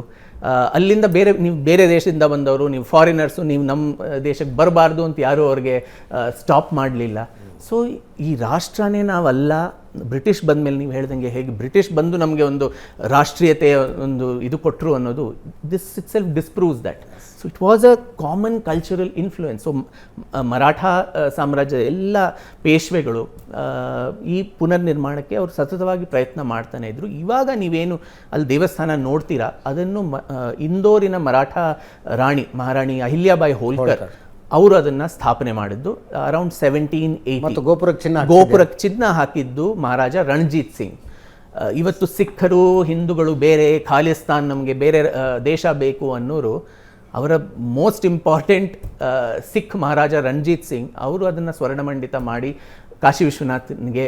ಆ್ಯಂಡ್ ಅದ್ರ ಜೊತೆಗೆ ಅಜಿತ್ ಜಿ ಅವ್ರು ಕೇವಲ ಒಂದು 20 ವರ್ಷದ ಹುಡುಗ ಆಗಿರ್ಬೋದು ರಂಜಿತ್ ಸಿಂಗ್. ಅವಾಗ ಅಹಮದ್ ಶಾ ದುರ್ರಾನಿ ಅಫ್ಘಾನಿಸ್ತಾನಿನ ಸುಲ್ತಾನ್ ಅವನನ್ನು ಸೋಲಿಸ್ತಾನೆ ರಂಜಿತ್ ಸಿಂಗ್. ಅವಾಗ ಅವ್ರು ಮಾಡುವ ಒಂದು ಡಿಮಾಂಡ್ ಏನಂದರೆ, ಗಜ್ನಿನಲ್ಲಿರುವ ಸೋಮನಾಥ ಮಂದಿರದ ದ್ವಾರ ನಮಗೆ ವಾಪಸ್ ಕೊಡಿ ಅಂತ. 800 ವರ್ಷ ಆಗೋಗಿತ್ತು. ಇವನು ಒಂದು 18-19 ವರ್ಷದ ಯುವಕ, ಅವನಿಗೆ ಅಷ್ಟು ವಿದ್ಯಾಭ್ಯಾಸನೂ ಇತ್ತೋ ಇಲ್ವೋ ಗೊತ್ತಿಲ್ಲ. ಆದರೂ 800 ವರ್ಷ ಮುಂಚೆ ನಮ್ಮ ಒಂದು ಪವಿತ್ರ ಕ್ಷೇತ್ರವನ್ನು ಕೆಡವಲಾಯಿತು, ಅಲ್ಲಿದ್ದ ದ್ವಾರವನ್ನು ನೀವು ವಾಪಸ್ ಕೊಡು ಅಂತ ಕೇಳಬೇಕಂದ್ರೆ ಆ ಇತಿಹಾಸ ಪ್ರಜ್ಞೆ, ಆ ಧರ್ಮದ ಪ್ರಜ್ಞೆ ಎಷ್ಟಿರ್ಬೋದು ಒಂದು ಸಿಖ್ ಮಹಾರಾಜನಲ್ಲಿ ಅಂತ ನೀವು ಊಹಿಸ್ಬೋದು. ವಿಕ್ರಮ್ ಸಂಪತ್ ಅವರು ಇಷ್ಟು ದಿವಸ ಇತಿಹಾಸದ ನರೇಷನ್ ಅನ್ನೋದು ಒನ್ ವೇ ಟ್ರಾಫಿಕ್ ಇದ್ದಂಗಿತ್ತು. ಒಂದು ಕಡೆಯಿಂದ ಬರ್ತಿತ್ತು, ಅದೇ ಸತ್ಯ ಅನ್ನೋ ಹಂಗಾಗಿತ್ತು. ನಿಮ್ಮ ಥರದ ಹೊಸ ತಲೆಮಾರಿನ ಸಂಶೋಧಕರು ಇನ್ನೊಂದು ಸತ್ಯ, ಇನ್ನೊಂದು ಬಗೆಯನ್ನು ತೋರಿಸೋದಕ್ಕೆ ಶುರು ಮಾಡಿದ್ರಿ. ಆವಾಗ ವರಸೆಗಳು ಬದಲಾಗಿದ್ದು ನೋಡಿದ್ದೀವಿ. ಮುಂಚೆ ಇತಿಹಾಸದಲ್ಲಿ ಹಿಂಗೇನೂ ಆಗೇ ಇಲ್ಲ ಅಂತ ಹೇಳ್ತಾ ಇದ್ದವರು ಈಗೇನು ಹೇಳ್ತಾರೆ, ಏನೇನೋ ಆಗಿ ಹೋಗಿದ್ದೀರಿ, ಅದನ್ನು ಈಗ ಕರೆಕ್ಷನ್ ಮಾಡ್ತಾ ಕೂತ್ಕೊಳ್ಳೋಕ್ಕಾಗತ್ತಾ ಅಂತಾರೆ. ಕರೆಕ್ಷನ್ ಮಾಡ್ತಾ ಕೂತ್ಕೊಳ್ಳೋಕ್ಕಾಗತ್ತಾ? ಏನೇನೋ ಆಗಿ ಹೋಗಿದೆಯಪ್ಪ ಇತಿಹಾಸದಲ್ಲಿ. ಕರೆಕ್ಷನ್ ಮಾಡೋದು second stage Ajit ji. Okay, ಮೊದಲನೇ ಹಂತ ಏನಂದರೆ, ಈ ಥರ ಆಯಿತು, ಅದ್ರ ಒಪ್ಪಿಗೆ ಆದರೂ ಇರಬೇಕು. ನಾವು ಒಪ್ಕೋಬೇಕು, ಈ ಥರ ಆಯಿತು, ಈ ಥರ ದುಷ್ಕೃತ್ಯಗಳಾಯಿತು ಅನ್ನೋದನ್ನಾದರೂ ಒಪ್ಕೋಬೇಕೋ ಇಲ್ವೋ. ಅರುಣ್ ಶೌರಿ ಅವರು ತಮ್ಮ ಒಂದು ಎಮಿನೆಂಟ್ ಹಿಸ್ಟಾರಿಯನ್ಸ್ ಅಂತ ಒಂದು ಪುಸ್ತಕ ಬರೆದಿದ್ದಾರೆ. ಅದರಲ್ಲಿ ಈ ಎಡಪಂಥೀಯ ಇತಿಹಾಸಕಾರರು ಮತ್ತು ಅವರ ಲೇಖನದಿಂದ ಏನು ಗೊಂದಲ ಸೃಷ್ಟಿಯಾಗಿದೆ ನಮ್ಮ ದೇಶದಲ್ಲಿ, ಅದ್ರ ಬಗ್ಗೆ ದೀರ್ಘವಾಗಿ ಅವರು ಬರೀತಾರೆ. ವೆಸ್ಟ್ ಬೆಂಗಾಲ್ನಲ್ಲಿ ಮಾರ್ಕ್ಸಿಸ್ಟ್ ಗೌರ್ಮೆಂಟ್ ಇದ್ದಾಗ 1989ನಲ್ಲಿ ಒಂದು ಸರ್ಕ್ಯುಲರ್ ಬರುತ್ತೆ. ಅದರಲ್ಲಿ ರಾಜ್ಯಾದ್ಯಂತ ಹಿಸ್ಟ್ರಿ ಟೆಕ್ಸ್ಟ್ ಬುಕ್ಸ್ನ ತಗೊಂಡು 2 ಕಾಲಮ್ ಮಾಡಿದ್ದಾರೆ. ಅದರಲ್ಲಿ ಶುದ್ಧೋ ಮತ್ತು ಅಶುದ್ಧೋ. ಅಶುದ್ಧೋ ಬೆಂಗಾಲಿನಲ್ಲಿ ಅಶುದ್ಧವಾಗಿರುವ ಇದು, ಮೊಹಮ್ಮದ್ ಗಜ್ನಿ ಈ ಥರ ಎಲ್ಲ ಮಾಡ್ದ, ಔರಂಗಜೇಬ್ ಹೀಗೆ ಮಾಡ್ದ, ಅದ್ರ ಬಗ್ಗೆ ವಿವರ ಈ ಪುಸ್ತಕದಲ್ಲಿ, ಈ ಚಾಪ್ಟರ್ನಲ್ಲಿ, ಈ ಪೇಜ್ ನಂಬರ್ನಲ್ಲಿ ಇದೆಲ್ಲ ಇದೆ ಅಂತ ಒಂದು ಕಾಲಮ್. ಇನ್ನೊಂದು ಕಾಲಮ್ನಲ್ಲಿ ಅಧಿಕಾರಿಗಳು ಮತ್ತು ಅಲ್ಲಿನ ರಾಜಕೀಯ ಪಕ್ಷದವರು ಅವ್ರು ಬರೀತಾರೆ, ಇದನ್ನೆಲ್ಲ ತೆಗೆದುಬಿಡಿ, ಅದು ಶುದ್ಧೀಕರಣ ಮಾಡಿಸಿದ್ದ ಒಂದು ಕಾಲಮ್ ಅದು ಅಲ್ಲಿ. ಇದ್ರ ಬಗ್ಗೆ ಮಾತಾಡೋದು ಬೇಡ, ಇದನ್ನು ಮಾತಾಡಿದ್ರೆ ಇವತ್ತಿನ ಸಮಾಜಕ್ಕೆ ಇದಾಗುತ್ತೆ, ಧಕ್ಕೆ ಆಗುತ್ತೆ, ಸೊ ಅದಕ್ಕೆ ಇದನ್ನು ಮಾತಾಡೋದೇ ಬೇಡ ಅಂತ. ನಮ್ಮ ಇತಿಹಾಸ ಆಗಿ ಹೋಗೋದನ್ನು ನೀವು ಹೇಗೆ ಬದಲಾಯಿಸೋಕ್ಕಾಗತ್ತೆ? ಇದ್ದದನ್ನು ಇದ್ದಂಗೆ ಹೇಳಬೇಕು. ಅಥವಾ ಇನ್ನೊಂದು 500 ವರ್ಷ ಹೋದ್ಮೇಲೆ ಆವಾಗಿನ ಕಾಲದ ಯಾವುದೋ ಸಮುದಾಯದವ್ರು ಬೇಜಾರು ಮಾಡ್ಕೋತಾರೆ ಅಂತ ವೀರಪ್ಪನ್ ಅನ್ನುವಂಥ ಒಬ್ಬ ಮಹಾನ್ ಅರಣ್ಯ ಪ್ರೇಮಿ ಇದ್ದ, ವನ್ಯ ಪ್ರೇಮಿ ಇದ್ದ. ಆತ ಕಾಡಿನ ರಕ್ಷಣೆಗಾಗಿ ಹೋರಾಡ್ದ. ಅವನಿಂದಾಗಿ ನಾಗರಹೊಳೆ, ಬಂಡೀಪುರ ಸೇರಿದಂತೆ ಎಲ್ಲ ಕಾಡುಗಳು ಸಮೃದ್ಧವಾದವು ಅಂತ ಇತಿಹಾಸ ಬರೆದ್ಬಿಟ್ರೆ ಬೇಜಾರಾಗುತ್ತೆ ರೀ ಅಲ್ವಾ? ಹಂಗೆ ಬರಿತಾ ಕೂತ್ಕೊಂಡ್ಬಿಟ್ರೆ ಅಂತ. ಎಸ್, ನಾವು ಈಸ್ಟ್ ಇಂಡಿಯಾ ಕಂಪನಿ ಮಾಡಿದ್ದೆಲ್ಲ ದುಷ್ಕೃತ್ಯಗಳಾಗಲಿ, ಚರ್ಚಿಲಿಂದ ಬೆಂಗಾಲ್ ಫ್ಯಾಮಿನ್ ಆಯಿತು, ಅಲ್ಲಿನ 4 ಮಿಲಿಯನ್ ಪೀಪಲ್ ಸತ್ರು, ಅದನ್ನೆಲ್ಲ ಮುಕ್ತವಾಗಿ ಮಾತಾಡ್ತೀವಿ. ಅವಾಗ ಯಾರು ದೇಶದ ಕ್ರಿಶ್ಚಿಯನ್ಸ್ಗೆ ಬೇಜಾರಾಗುತ್ತೆ, ಅವರೆಲ್ಲ ಕ್ರಿಶ್ಚಿಯನ್ಸ್ ಆಗಿದ್ರಲ್ವ ಈಸ್ಟ್ ಇಂಡಿಯಾ ಕಂಪನಿನವರು, ಕ್ರಿಶ್ಚಿಯನ್ಸ್ಗೆ ಬೇಜಾರಾಗುತ್ತೆ ಇದನ್ನೆಲ್ಲ ಹೇಳಬೇಡ ಅಂತ ಯಾರಾದರೂ ಹೇಳ್ತಾರೆ? ಅದನ್ನು ಮುಕ್ತವಾಗಿ ಹೇಳ್ತೀವಿ. ಬ್ರಿಟಿಷರು ಹಿಂಗೆ ಮಾಡಿದ್ರು, ನಮ್ಮ ಎಲ್ಲ ಮೂವೀಸ್ನಲ್ಲೂ ಬ್ರಿಟಿಷೇ ವಿಲನ್ ಆಗಿರ್ತಾನೆ ಯಾವಾಗಲೂ. ಅದನ್ನು ಹೇಗೆ ಮುಕ್ತವಾಗಿ ಮಾಡೋಕ್ಕಾಗುತ್ತೆ? ಬಟ್ ಗಜ್ನಿ, ಗೋರಿ ಎಲ್ಲ ಇವರೆಲ್ಲ ನಮ್ಗೆ ಬೇಕಾದವ್ರ, ಇವರನ್ನೆಲ್ಲ ನಾವು ಕಾಪಾಡ್ತಾ ಕೂತ್ಕೋಬೇಕು. ಯಾಕೆ? ಇವಾಗಿನ ಜನಕ್ಕೂ ಅವನಿಗೂ ಏನು ಸಂಬಂಧ? ಯಾಕಂದರೆ ಆ ಪ್ರಶ್ನೆಗೆ ಬಹುಶಃ ಪತ್ರಕರ್ತನಾಗಿರೋದ್ರಿಂದ ನನಗೆ ಸ್ಪಷ್ಟವಾಗಿ ಉತ್ತರ ಗೊತ್ತಾಗೋಕ್ಕೆ ಸಾಧ್ಯ. ಯಾಕಂದರೆ ಕ್ರಿಶ್ಚಿಯನ್ ಕಮ್ಯುನಿಟಿ ಬ್ರಿಟಿಷರನ್ನು ತಮ್ಮ ಪೂರ್ವಜರು ಅಂತ ಅನ್ಕೊಳ್ಳೋದಿಲ್ಲ. ಇಲ್ಲಿನ ಕ್ರಿಶ್ಚಿಯನ್ರು ಅವರನ್ನು ನಮ್ಮ ಆರಾಧ್ಯರು ಅಂತ ಅನ್ಕೊಳ್ಳೋದಿಲ್ಲ. ಅವ್ರು ಮಾಡಿದ್ದೆಲ್ಲ ಶ್ರೇಷ್ಠ ಅನ್ಕೊಳ್ಳೋದಿಲ್ಲ ಈಗಿನ ಕ್ರಿಶ್ಚಿಯನ್ ಸಮುದಾಯ. ಅಕಸ್ಮಾತ್ ಒಂದಷ್ಟು ಜನ ಬ್ರಿಟಿಷರು ಭಾರತದಲ್ಲೇ ಉಳ್ಕೊಂಡು, ಸೌತ್ ಆಫ್ರಿಕಾ ಬಿಟ್ಟು ಹೋಗಲಿಲ್ಲ, ಒಂದಷ್ಟು ಜನ ಅಲ್ಲೇ ಉಳ್ಕೊಂಡ್ಬಿಟ್ರು. ಹಂಗೆ ಭಾರತದಲ್ಲಿ ಉಳ್ಕೊಂಡು ಅವ್ರದ್ದು ಒಂದು ದೊಡ್ಡ ಸಂಖ್ಯೆಯಾಗಿ ಅವ್ರದ್ದು ಒಂದು ವೋಟ್ ಬ್ಯಾಂಕ್ ಆಗಿದ್ದರೆ ನಮ್ಮ ಟೆಕ್ಸ್ಟ್ ಬುಕ್ನಲ್ಲಿ ಬ್ರಿಟಿಷರನ್ನು ಹಾಡಿ ಹೊಗಳಲಾಗ್ತಿತ್ತು, ವೋಟ್ ಬ್ಯಾಂಕ್ ಆಗಿದ್ದರೆ. ಎಸ್ ಸರ್, ನಮಸ್ತೆ. ಕೊಟ್ಟಪ್ಪ ಮರಡಿ ಅಂಥೇಳಿ. ನನ್ನ ಪ್ರಶ್ನೆ ಏನಂದರೆ, ಅಯೋಧ್ಯದಲ್ಲಿ ರಾಮನೇ ಹುಟ್ಟಿದ್ದು ಅಂಥೇಳಿ ಸಾಬೀತುಪಡಿಸೋಕೆ ನಮ್ಗೆ 500 ವರ್ಷ ಕಾಲದ ಹೋರಾಟ ಬೇಕಾಯಿತು. ಇವತ್ತು ನಾವು ರಾಮ ಮಂದಿರವನ್ನು ನೋಡಿದ್ವಿ. ಹಾಗೆ ಕಾಶಿ ವಿಶ್ವನಾಥ ದೇವಸ್ಥಾನನೂ ನಾವು ಮತ್ತೆ ನೋಡೋಕ್ಕೆ ಇನ್ನೆಷ್ಟು ವರ್ಷಗಳ ಕಾಲ ಕಾಯಬೇಕಾಗುತ್ತೆ? ಅಥವಾ ನಮ್ಮ ಈ ಪೀಳಿಗೆ ಏನಾದರೂ ಆ ದೇವಾಲಯವನ್ನು ನೋಡೋಕ್ಕಾಗುತ್ತಾ ಅನ್ನೋದು ನನ್ನ ಪ್ರಶ್ನೆ ಸರ್. ಅದಕ್ಕೆ ಆ್ಯಡ್ ಮಾಡಿ ಹೇಳ್ತೀನಿ, ಕಾಶಿ ವಿಶ್ವನಾಥ ಕಾರಿಡಾರ್ ಆಯ್ತಲ್ಲ, ಸಾಕಲ್ವಾ ಈಗ? ಅದೇ ಸಾಕು ಅಂತ ಹೇಳಿದ್ರೆ ಅಲ್ಲಿ ಮಂದಿರ ಇರೋ ನೆಸೆಸಿಟಿನೂ ಇಲ್ಲ. ನಮ್ಮ ಪೂರ್ವಜರು ಮಾಡಿದ್ದ ಹೋರಾಟ, ನಾನು ಎಷ್ಟೊಂದು ಹೆಸರು ಹೇಳಿದೆ, ಕೆಲವ್ರಿಗೆ ಜ್ಞಾಪಕ ಇಟ್ಕೊಳ್ಳೋದು ಕಷ್ಟ ಅಂತಲೂ ಹೇಳಿದ್ರು. ಸೊ ಅಷ್ಟು ಹೆಸರುಗಳು, ಇಷ್ಟೆಲ್ಲ ಜನ, ಇದು ಇವತ್ತಿನ BJP ಕಾಂಗ್ರೆಸ್ ಇವ್ರದ್ದು ರಾಜಕೀಯ ಒಂದು ಜಗಳಗಳು ಅದಕ್ಕೆ ಸೀಮಿತ ಮಾಡ್ದಿರ. ರಾಜಕೀಯ ಎಲ್ಲದರಲ್ಲೂ ಬಂದೇ ಬರುತ್ತೆ, ಆದರೆ ಇದಕ್ಕೆ ಇವತ್ತಿನ ರಾಜಕೀಯ ಹೊಣೆ ಅಲ್ಲ. ಅದಕ್ಕಿಷ್ಟು ದೊಡ್ಡ ಇತಿಹಾಸ ಇದೆ. ನಮ್ಮ ಪೂರ್ವಜರು ಆ ಜಾಗವನ್ನು ಬಿಟ್ಕೊಡ್ದಿರಾ ದೇಶಾದ್ಯಂತ ಉತ್ತರ, ದಕ್ಷಿಣ, ಪೂರ್ವ, ಪಶ್ಚಿಮ, ಹಿಂದೂ, ಸಿಖ್, ಬೌದ್ಧ ಎಲ್ಲರೂ ಈ ಜಾಗಕ್ಕೆ ತಮ್ಮ ಶ್ರದ್ಧೆಯನ್ನು ಕೊಟ್ಟರು. ಅದಕ್ಕೆ ಆ ಜಾಗ ನಮಗೆ ವಾಪಸ್ ಬೇಕು ಅನ್ನೋದು it's a very legitimate demand. And ಶಾಂತಿಯುತವಾಗಿ ಲೀಗಲ್ ಪ್ರಾಸೆಸ್ನಲ್ಲೂ ನಮಗೆ ಹೋಗೋಕ್ಕೆ ಅಧಿಕಾರ ಇಲ್ಲ ಅಂದರೆ ಅದು ಎಂಥ ಸ್ವಾತಂತ್ರ್ಯ, ಅದು ಎಂಥ ಡೆಮಾಕ್ರಸಿ. ನಾನು ನಿಮ್ಮ ಮನೇನ ಆಕ್ಯುಪೈ ಮಾಡ್ಕೊಂಡಿದ್ದೀನಿ, ನೀವು ಕೋರ್ಟ್ಗೂ ಹೋಗಿ ನಿಮ್ಮ ಮನೇನ ವಾಪಸ್ ತೊಗೊಳಕ್ಕೆ ನಿಮಗೆ ಹಕ್ಕಿಲ್ಲ ಅಂದರೆ ನ್ಯಾಯಾಲಯದ what is the use of a democracy and ನೀವು ಹೇಳಿದ್ರದ್ದು ಇನ್ನೊಂದು ತಾತ್ಪರ್ಯವೂ ಬರುತ್ತೆ. ಭಾರತದಲ್ಲಿ ಈ ತಿಕ್ಕಾಟ, ದೇವಸ್ಥಾನಕ್ಕಾಗಿ ಹೋರಾಟ ಇವೆಲ್ಲ RSSನಿಂದ ಆಗ್ತಾ ಇದೆ, BJPಯಿಂದ ಆಗ್ತಾ ಇದೆ, ವಿಶ್ವ ಹಿಂದೂ ಪರಿಷತ್ತು, ಬಜರಂಗ ದಳ, ಇವು ಯಾವುದೂ ಇಲ್ಲದೆ ಇದ್ದಾಗಲೂ ಈ ಹೋರಾಟ ಇತ್ತು ಅಂತ. ಹೌದು, ಶಿವಾಜಿ ಮಹಾರಾಜ್ ಯಾವ RSS ಯಾವ ಸಂಘಟನೆ ಅವರು ಅವಾಗಿನ ಬಜರಂಗ ದಳ, ವಿಶ್ವ ಹಿಂದೂ ಪರಿಷತ್ ಇತ್ತ. ಅಹಿಲ್ಯಾಬಾಯಿ ಹೋಲ್ಕರ್ಗೂ 700-800 ವರ್ಷಗಳ ಅಖಂಡ ಹೋರಾಟ ಈ ಸಂಘಟನೆಗಳು, ಈ ರಾಜಕೀಯ ಪಕ್ಷಗಳು ಇಲ್ಲದೇ ಇದ್ದಾಗಲೂ ಇತ್ತು ಅಂತ. ಹೌದು. ಎಸ್, ನಮಸ್ಕಾರ. ನಾನು ಭೋಜಣ್ಣ, ಆಮ್ ಆದ್ಮಿ ಪಕ್ಷದ ಸೆಕ್ರೆಟರಿ. ನಾವು ನಿಮ್ಮ ಪುಸ್ತಕಗಳಿಗೆ ಏನು ಹೇಳಿದ್ರಿ ವಿಷಯ, ನಾವು ಈಗ ಈಗಿನ ಜನ ಏನು ನೋಡ್ತಾ ಇದ್ದಾರೆ, ಅಭಿವೃದ್ಧಿ ನೋಡ್ತಾ ಇದ್ದಾರೆ, ಬೆಲೆ ಏರಿಕೆ ಇದಾಗಿದೆ, ನಿರುದ್ಯೋಗ ಮತ್ತು ಇನ್ಫ್ರಾಸ್ಟ್ರಕ್ಚರ್ಸ್ ಇದೆಲ್ಲ ನಾವು ನೋಡ್ತಾ ಇದ್ವಿ. ಬಟ್ ಈಗ ಈ ಪುಸ್ತಕ ಯಾಕೆ ಬಂತು? ನಿಮ್ಮ ಎಷ್ಟು ಫಾಸ್ಟಾಗಿ ಬರೆಯೋದು ತುಂಬ ಧನ್ಯವಾದಗಳು. ನೀವು ಬರೆದಿದ್ದು ಅಷ್ಟು ಬೇಗ ಸಂಶೋಧನೆ ಮಾಡಿದ್ದೀರಾ. ಆದರೆ ನನಗೆ ಅಲ್ಲಿ ಒಂದು ಏನು ಸಂಶಯ ಇದೆ ಅಂದರೆ, ಈ ಕಾಶಿ ವಿಷಯ ಮತ್ತು ನೀವು ನೆಕ್ಸ್ಟ್ ಟಿಪ್ಪು ಸುಲ್ತಾನ್ ತೊಗೊಳ್ತಿದ್ದೀರಾ, ಇದರಲ್ಲಿ ಏನಾದರೂ ಒಂದು ಎಜೆಂಡಾ ಇದೆಯಾ? ಯಾಕೆಂದರೆ BJP 400 ಬರುತ್ತೆ ಅಂತ ಸೋತೋಗಿದ್ದಾರೆ, ಬೆಲೆ ಏರಿಕೆ ವಿಷಯನೇ ಮಾತಾಡಲಿಲ್ಲ. ಇನ್ನೊಂದು ಇಲ್ಲಿ ಟಿಪ್ಪು ಸುಲ್ತಾನ್ ಯಾಕೆಂದರೆ ಈ ಕರಾವಳಿ ಅವರಿಗೆ ನೀವು BJP ಮಾಡ್ತಾ ಇರೋ ಕೆಲಸದ ಬಗ್ಗೆ ನೀವು ಅವ್ರಿಗೆ ಸಮ್ಮತಿ ಇದೆಯಾ ಅಂತ ಫಸ್ಟ್ ಕೇಳಿ. ಯಾಕೆಂದ್ರೆ ರಾಮ ಮಂದಿರ ವಿಷಯ ಬಂದು ಅಲ್ಲಿ ಅವ್ರಿಗೆ ಓಟ್ ಬರಲಿಲ್ಲ, 400 ಬರಲಿಲ್ಲ. ಅಲ್ಲ, ನಿಮ್ಮ ಪ್ರಶ್ನೆ ಕರೆಕ್ಟ್ ಇದೆ, ನಿಮ್ಮ ಪ್ರಶ್ನೆ ಕರೆಕ್ಟ್ ಇದೆ. ಫಸ್ಟ್ ಅದನ್ನು ಕೇಳಿ ಅವ್ರಿಗೆ, BJP ಅವ್ರು ಕರೆಕ್ಟ್ ಇದ್ದಾರಾ, ಸರಿಗಿದಾರ ಅಂತ ಕೇಳಿ ಅವ್ರಿಗೆ. ಅದು ಒಂದು ಪಾರ್ಟಿದು ಹಾಕೊಂಡ ಮೇಲೆ ಸ್ಕಾರ್ಫ್, ಎಲ್ಲರೂ ಅದೇ ಪಾರ್ಟಿ ಸ್ಕಾರ್ಫ್ ಹಾಕೊಂಡಿದ್ದಾರೆ ಅಂತ ಜನ ಊಹಿಸ್ಬೋದು. ನನಗೂ ಯಾವ ಪಾರ್ಟಿಗೂ ಏನು ಸಂಬಂಧ ಇಲ್ಲ. ಆಮ್ ಆದ್ಮಿ ಪಾರ್ಟಿನೂ ಬೈತೀನಿ, BJPನೂ ಬೈತೀನಿ, ಕಾಂಗ್ರೆಸ್ನೂ ಬೈತೀನಿ. ಯಾರು ಏನಾದರೂ ಒಳ್ಳೆ ಕೆಲಸ ಮಾಡಿದ್ರೆ ಅವ್ರನ್ನ ಪ್ರಶಂಸೆ ಮಾಡಬೇಕು. ನಾನೊಬ್ಬ ಇತಿಹಾಸಕಾರ. ಇತಿಹಾಸದ ಎಲ್ಲ ಇದರಲ್ಲೂ ಏನು ಟಾಪಿಕ್ ತೊಗೊಂಡ್ರು ಏನೋ ಒಂದು ಕಾಂಟ್ರವರ್ಸಿ ಬಂದೇ ಬರುತ್ತೆ. ಸೊ ಅದಕ್ಕೋಸ್ಕರ ಅದನ್ನು ಭಯ ಪಟ್ಕೊಂಡು ಅಥವಾ ಇದನ್ನು ಬರೀಬಾರ್ದು ಅಂತ ಹೇಳಿ ಮನೇಲಿ ಕೂತ್ರೆ ನನಗೆ ಕೆಲಸನೇ ಹೊರಟೋಗುತ್ತೆ. ಸೊ ಯಾವ ಪುಸ್ತಕ ಟಿಪ್ಪು ಸುಲ್ತಾನ್ ಬರೆದ್ರೂ ಪ್ರಾಬ್ಲಮ್ ಆಗುತ್ತೆ, ಔರಂಗಜೇಬ್ ಮೇಲೆ ಬರೆದ್ರೂ ಒಂದು ಪ್ರಾಬ್ಲಮ್ ಆಗುತ್ತೆ, ಕಾಶಿ ವಿಶ್ವನಾಥ್ ಬಗ್ಗೆ ಬರೆದ್ರೆ ಪ್ರಾಬ್ಲಮ್ ಆಗುತ್ತೆ, ಸಾವರ್ಕರ್ ಬಗ್ಗೆ ಬರೆದ್ರೆ ಪ್ರಾಬ್ಲಮ್ ಆಗುತ್ತೆ. ಸೊ ಅದಕ್ಕೆ ಎಲ್ಲದನ್ನು ನೀವು ರಾಜಕೀಯ ದೃಷ್ಟಿಕೋನದಿಂದ ನೋಡೋದು ತಪ್ಪು. ಕೆಲವು ವಿಷಯಗಳು ರಾಜಕೀಯಕ್ಕೆ ಇಟ್ಸ್ ಬಿಯಾಂಡ್ ಪಾಲಿಟಿಕ್ಸ್. ಪಾಲಿಟಿಕ್ಸ್ ಇಲ್ದಿದ್ರು ಈಗ ನಾವು ನಮ್ಮ ಇತಿಹಾಸದ ಬಗ್ಗೆ ನೋಡಿದ್ರೆ ಬರೀ ಒಂದು ವ್ಯೂ ಹೇಗೆ ಬರೀತಾ ಇದೆ ಅಂದರೆ, ಬಂದರು ಅವ್ರು ಅಟ್ಯಾಕ್ ಮಾಡಿದಾಗ ನಮ್ಮ ರಾಜರುಗಳು ಹೋಗಿ ಯುದ್ಧ ಮಾಡಿದ್ದಾರೆ ಬೇರೆ ಕಡೆ. ಯಾವುದು ನಮ್ಮ ರಾಜರುಗಳು ಈಗ ಅವ್ರು ಎಲ್ಲ ಕಡೆ ಅವ್ರದ್ದು ಎಂಪೈರ್ಸ್ ಇತ್ತಲ್ಲ ಬೇರೆ ಬೇರೆ ಬೇರೆ ಬೇರೆ. ನಿಮಿಷ ಯುದ್ಧಗಳ ಬಗ್ಗೆ ಪ್ರಶ್ನೆ ಅಲ್ಲ ರೀ. ಈಗ ನಾವು ಒಂದು ನಿಮಿಷ ಯುದ್ಧ ಅಂದಮೇಲೆ ಸರ್ವನಾಶಗಳು ಆಗೇ ಆಗುತ್ತೆ. ಸರ್ವನಾಶ. ಇನ್ನೊಂದು ನಂಬಿಕೆ, ಅವರ ಶ್ರದ್ಧಾ ಕೇಂದ್ರವನ್ನು ಒಡೆಯುವುದಕ್ಕಾಗಿ ಇಲ್ಲಿನ ರಾಜರು ನಡೆಸಿದ ಒಂದು ದಾಳಿ ಹೆಸರು ಹೇಳಿ ನನಗೆ. ಅಫ್ಘಾನಿಸ್ತಾನದವರೆಗೂ ಇತ್ತು, ಪರ್ಷಿಯಾದವರೆಗೂ ಇತ್ತು. ಒಂದು ಉದಾಹರಣೆ ಹೇಳಿ ನನಗೆ.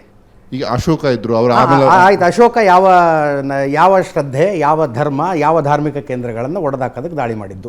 ಒಂದು ಉದಾಹರಣೆ ಹೇಳ್ರಿ. ಧಾರ್ಮಿಕ ಕೇಂದ್ರ ಅಂತಲ್ಲ, ಅವರ ಹತ್ಯೆಗಳಾಗಿದ್ದಾವ್ರಿ. ಎರಡು ರಾಜರ ಮಧ್ಯೆ ಒಂದು ಯುದ್ಧ ಆದಾಗ ಅಲ್ಲಿ ಆಸ್ತಿ ಪಾಸ್ತಿ ಸರ್ವನಾಶ ಆಗೋದು. ಇಲ್ಲಿ ಆಸ್ತಿ ಪಾಸ್ತಿ ನೋಡಿ, ಈಗ ಯುಕ್ರೇನ್ ರಷ್ಯಾ ಯುದ್ಧ ಆಗ್ತಾ ಇದೆ. ಒಂದು ನಿಮಿಷ ಆಸ್ತಿ ಪಾಸ್ತಿ ಸರ್ವನಾಶದ ಮಾತು ಹೇಳ್ತಾ ಇಲ್ಲ. ಇಲ್ಲಿ ಧರ್ಮ ವಿಸ್ತರಣೆಗಾಗಿ ಇನ್ನೊಂದು ಧಾರ್ಮಿಕ ಕೇಂದ್ರವನ್ನು ಒಡೆಯುವುದಕ್ಕಾಗಿ ಹಿಂದೂ ರಾಜರು ಮಾಡಿದ ಒಂದು ದಾಳಿಯ ಹೆಸರು ಹೇಳಿ ನನಗೆ, ಉದಾಹರಣೆ ಹೇಳಿ ಅಂತ ಕೇಳ್ತಾ ಇದ್ದೀನಿ. ನಾನು ಅಷ್ಟು ದೊಡ್ಡ ಇತಿಹಾಸಕಾರನಲ್ಲಿದ್ದಾರೆ, ಬಟ್ ಆಗಿದೆ. ಈಗ ನಮ್ಮವರು ಈ ದಂಡೆ ಹೋಗಿದಾರಲ್ಲ, ನಮ್ಮ ರಾಜರು ಇಲ್ಲದೆ ನಮ್ಮ ಸಾಮ್ರಾಜ್ಯಗಳೇ ಇರ್ತಿರ್ಲಿಲ್ಲ ಸರ್. ಗಾಳಿ ಗುಂಡು ಹೊಡೆಯೋದು ಬೇಡ.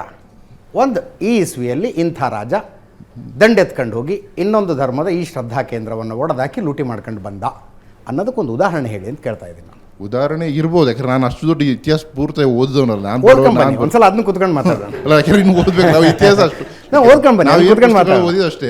ಆದರೂ ಯುದ್ಧ ಅನ್ನೋದು ಈಗ ಏನು ನಾವು ಈಗ ನಾವು ಪ್ರೆಸೆಂಟ್ ಯುದ್ಧ ನೋಡ್ತಾ ಇದೀವಲ್ಲ, ಅಲ್ಲಿ ಇದು ರಷ್ಯಾ ಉಕ್ರೇನ್ ಯುದ್ಧ ಕಣ್ಣು ಕಾಣ್ತಿದೆ, ಅಲ್ಲಿ ಡ್ಯಾಮೇಜಸ್ ಆಗ್ತಾ ಇದೆ.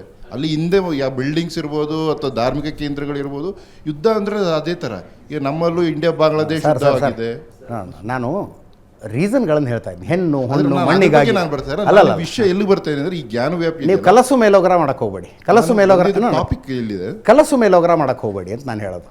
ಈಗ ಹತ್ಯೆಗಳ ದಿನ 100 ಆಗ್ತಾವ್ರಿ, ಬಟ್ ಟೆರರಿಸಮ್ ಆದಾಗ ಯಾಕೆ ಹೆಡ್ಲೈನ್ ಆಗುತ್ತೆ? ಟೆರರಿಸ್ಟ್ಗಳೇ ಹತ್ಯೆ ಮಾಡಿದಾಗ ಯಾಕೆ ಹೆಡ್ಲೈನ್ ಆಗುತ್ತೆ?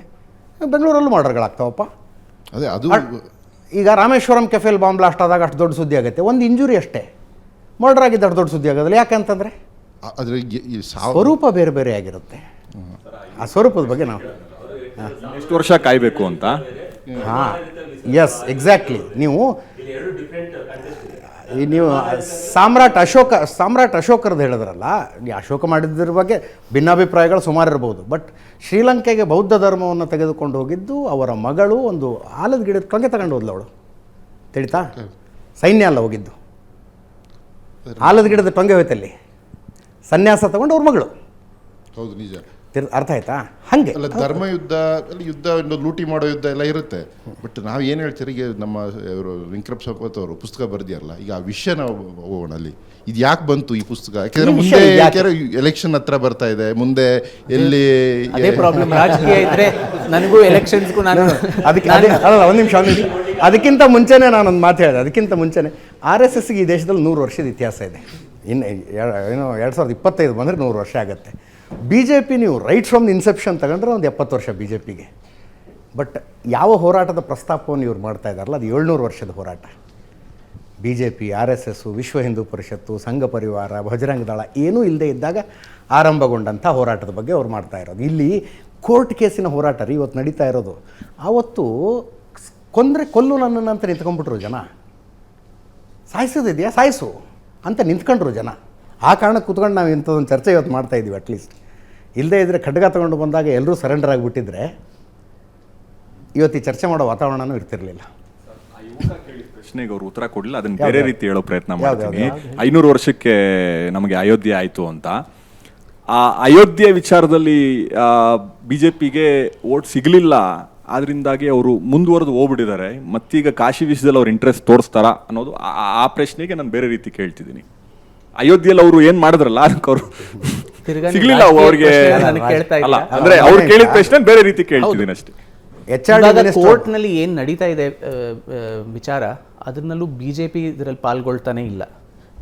RSS ಅವರು ಪಾಲ್ಗೊಳ್ತಾ ಇಲ್ಲ. ಇದು ವಿಷ್ಣು ಶಂಕರ್ ಜೈನ್, ಹರಿಶಂಕರ್ ಜೈನ್, ಇವರು ಇಂಡಿಪೆಂಡೆಂಟ್ ಜೈನ್. ಅವ್ರು ಫಸ್ಟ್ ಆಫ್ ಆಲ್ ಅವ್ರು ಹಿಂದೂ ಸಂಪ್ರದಾಯದವರು ಅಲ್ಲ, ಜೈನ್ಸ್ ಅವರು. ಅವ್ರು ಹೋಗಿ ಇದನ್ನು it's a private plaint, Allahabad high court, supreme court ಎಲ್ಲ ಕಡೆ ಹೋಗಿ ಬಂದಿರೋದು. ಇದರಲ್ಲಿ ಪ್ಲೇಂಟಿಫ್ಸ್ ಆಗಲಿ, ಅಟ್ಲೀಸ್ಟ್ ರಾಮ ಮಂದಿರ ಕೇಸ್ನಲ್ಲಿ ವಿಶ್ವ ಹಿಂದೂ ಪರಿಷತ್ತು ಇಟ್ ವಾಸ್ ಎ ಪ್ಲೇಂಟಿಫ್. ಇದರಲ್ಲಿ ಯಾವ ಸಂಘ ಪರಿವಾರದ ಜನನೂ ಇಲ್ಲ. ಇನ್ಫ್ಯಾಕ್ಟ್ JP ನಡ್ಡಾ ಅವರೇ ಎಲೆಕ್ಷನ್ ಮುಂಚೆ ಹೇಳಿದ್ರು ಕಾಶಿ ಮಥುರಾ ಎಲ್ಲ ನಮ್ಮ ಅಜೆಂಡಾನಲ್ಲಿ ಇಲ್ಲವೇ ಇಲ್ಲ ಅಂತ.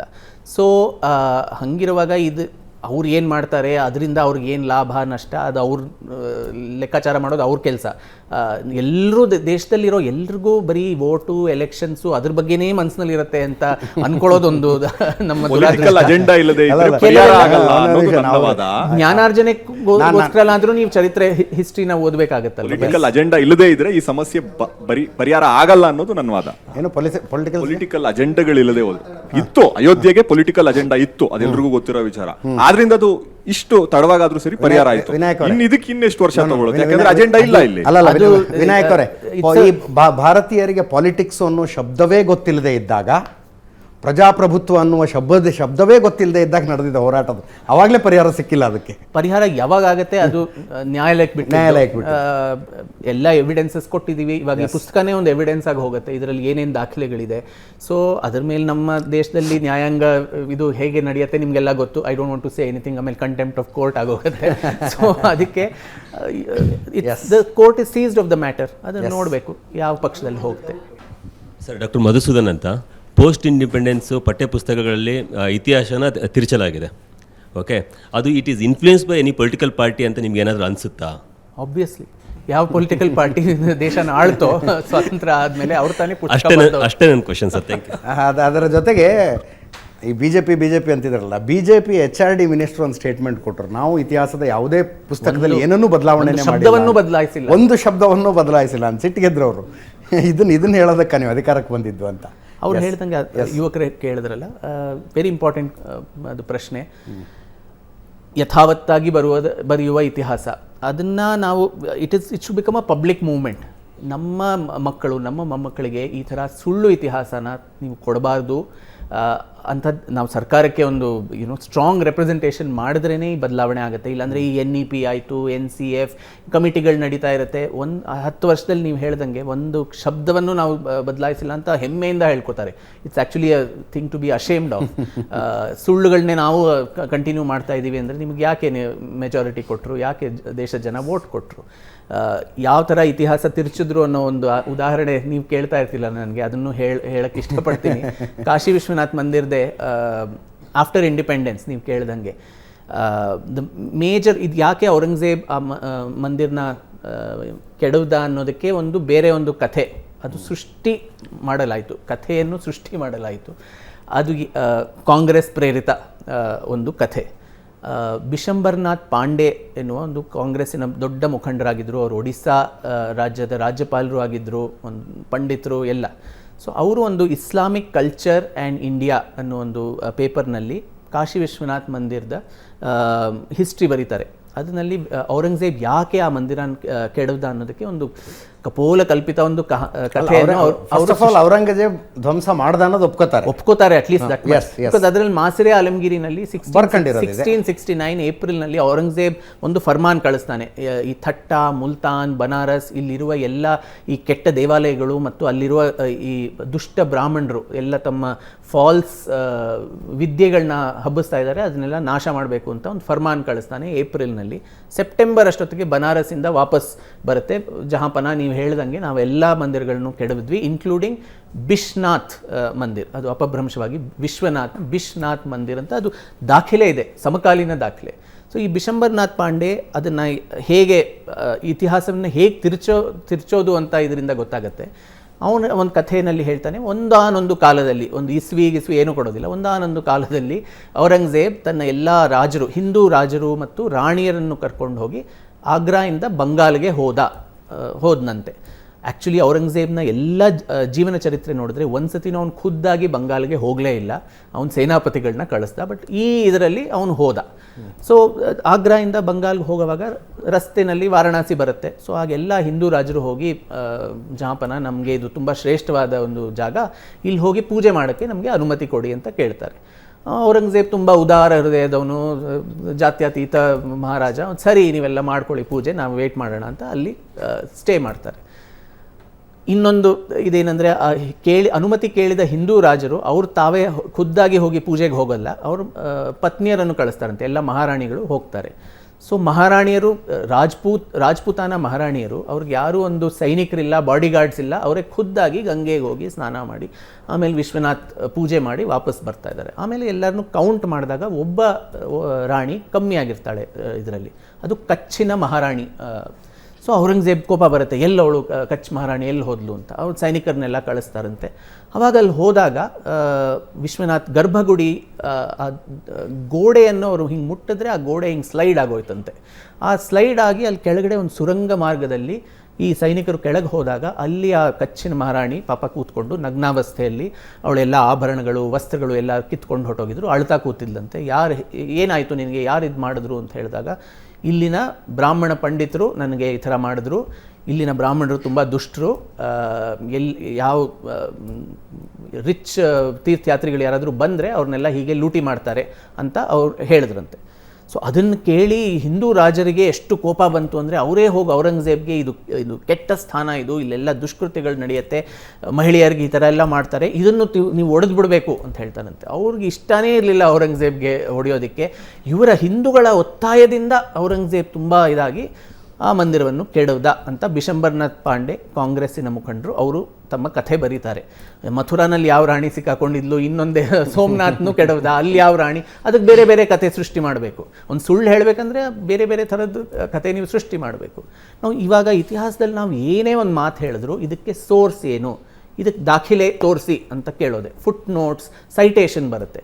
ಈ ಬಿಶಂಬರನಾಥ್ ಪಾಂಡೆ ಕಥೆಗೆ ಒಂದು ಸೋರ್ಸ್ ಏನಂದರೆ, ಇನ್ನೊಂದು ಕಾಂಗ್ರೆಸ್ ಮುಖಂಡರು, ತುಂಬ ಕಾಂಗ್ರೆಸ್ ಅಧ್ಯಕ್ಷರು ಆಗಿದ್ದರು ಅವರು, ಪಟ್ಟಾಭಿ ಸೀತಾರಾಮಯ್ಯ ಅಂತ, ಅವರು ಒಂದು ಪುಸ್ತಕ ಫೆದರ್ಸ್ ಆ್ಯಂಡ್ ಸ್ಟೋನ್, ಅದರಲ್ಲಿ ಈ ಪ್ರಸಂಗದ ಉಲ್ಲೇಖ ಮಾಡಿ ಅವ್ರು ಹೇಳ್ತಾರೆ. ಇದಕ್ಕೆ ಅವ್ರು ಏನು ಸೋರ್ಸ್ ಏನು ಹೇಳ್ತಾರೆ ಅಂದರೆ, ನನ್ನ ಒಬ್ಬ ಮಿತ್ರ ಇದ್ದ, ಲಖನೌನಲ್ಲಿ ಒಬ್ಬ ತುಂಬ ಹೆಸರಾಂತವಾದ ಒಂದು ಮುಲ್ಲಾ ಇದ್ದ, ಅವನ ಮನೆಯಲ್ಲಿ ಒಂದು ಹಸ್ತಪ್ರತಿ ಇತ್ತು, ಒಂದು ಮ್ಯಾನ್ಯುಸ್ಕ್ರಿಪ್ಟ್ ಇತ್ತು, ಅದರಲ್ಲಿ ಈ ವಿಷಯ ಉಲ್ಲೇಖಿತವಾಗಿತ್ತು. ಎಲ್ರಿಗೂ ಇದು ಜನಸಾಮಾನ್ಯರಿಗೆ ಗೊತ್ತಿರೋ ಒಂದು ವಿಷಯ.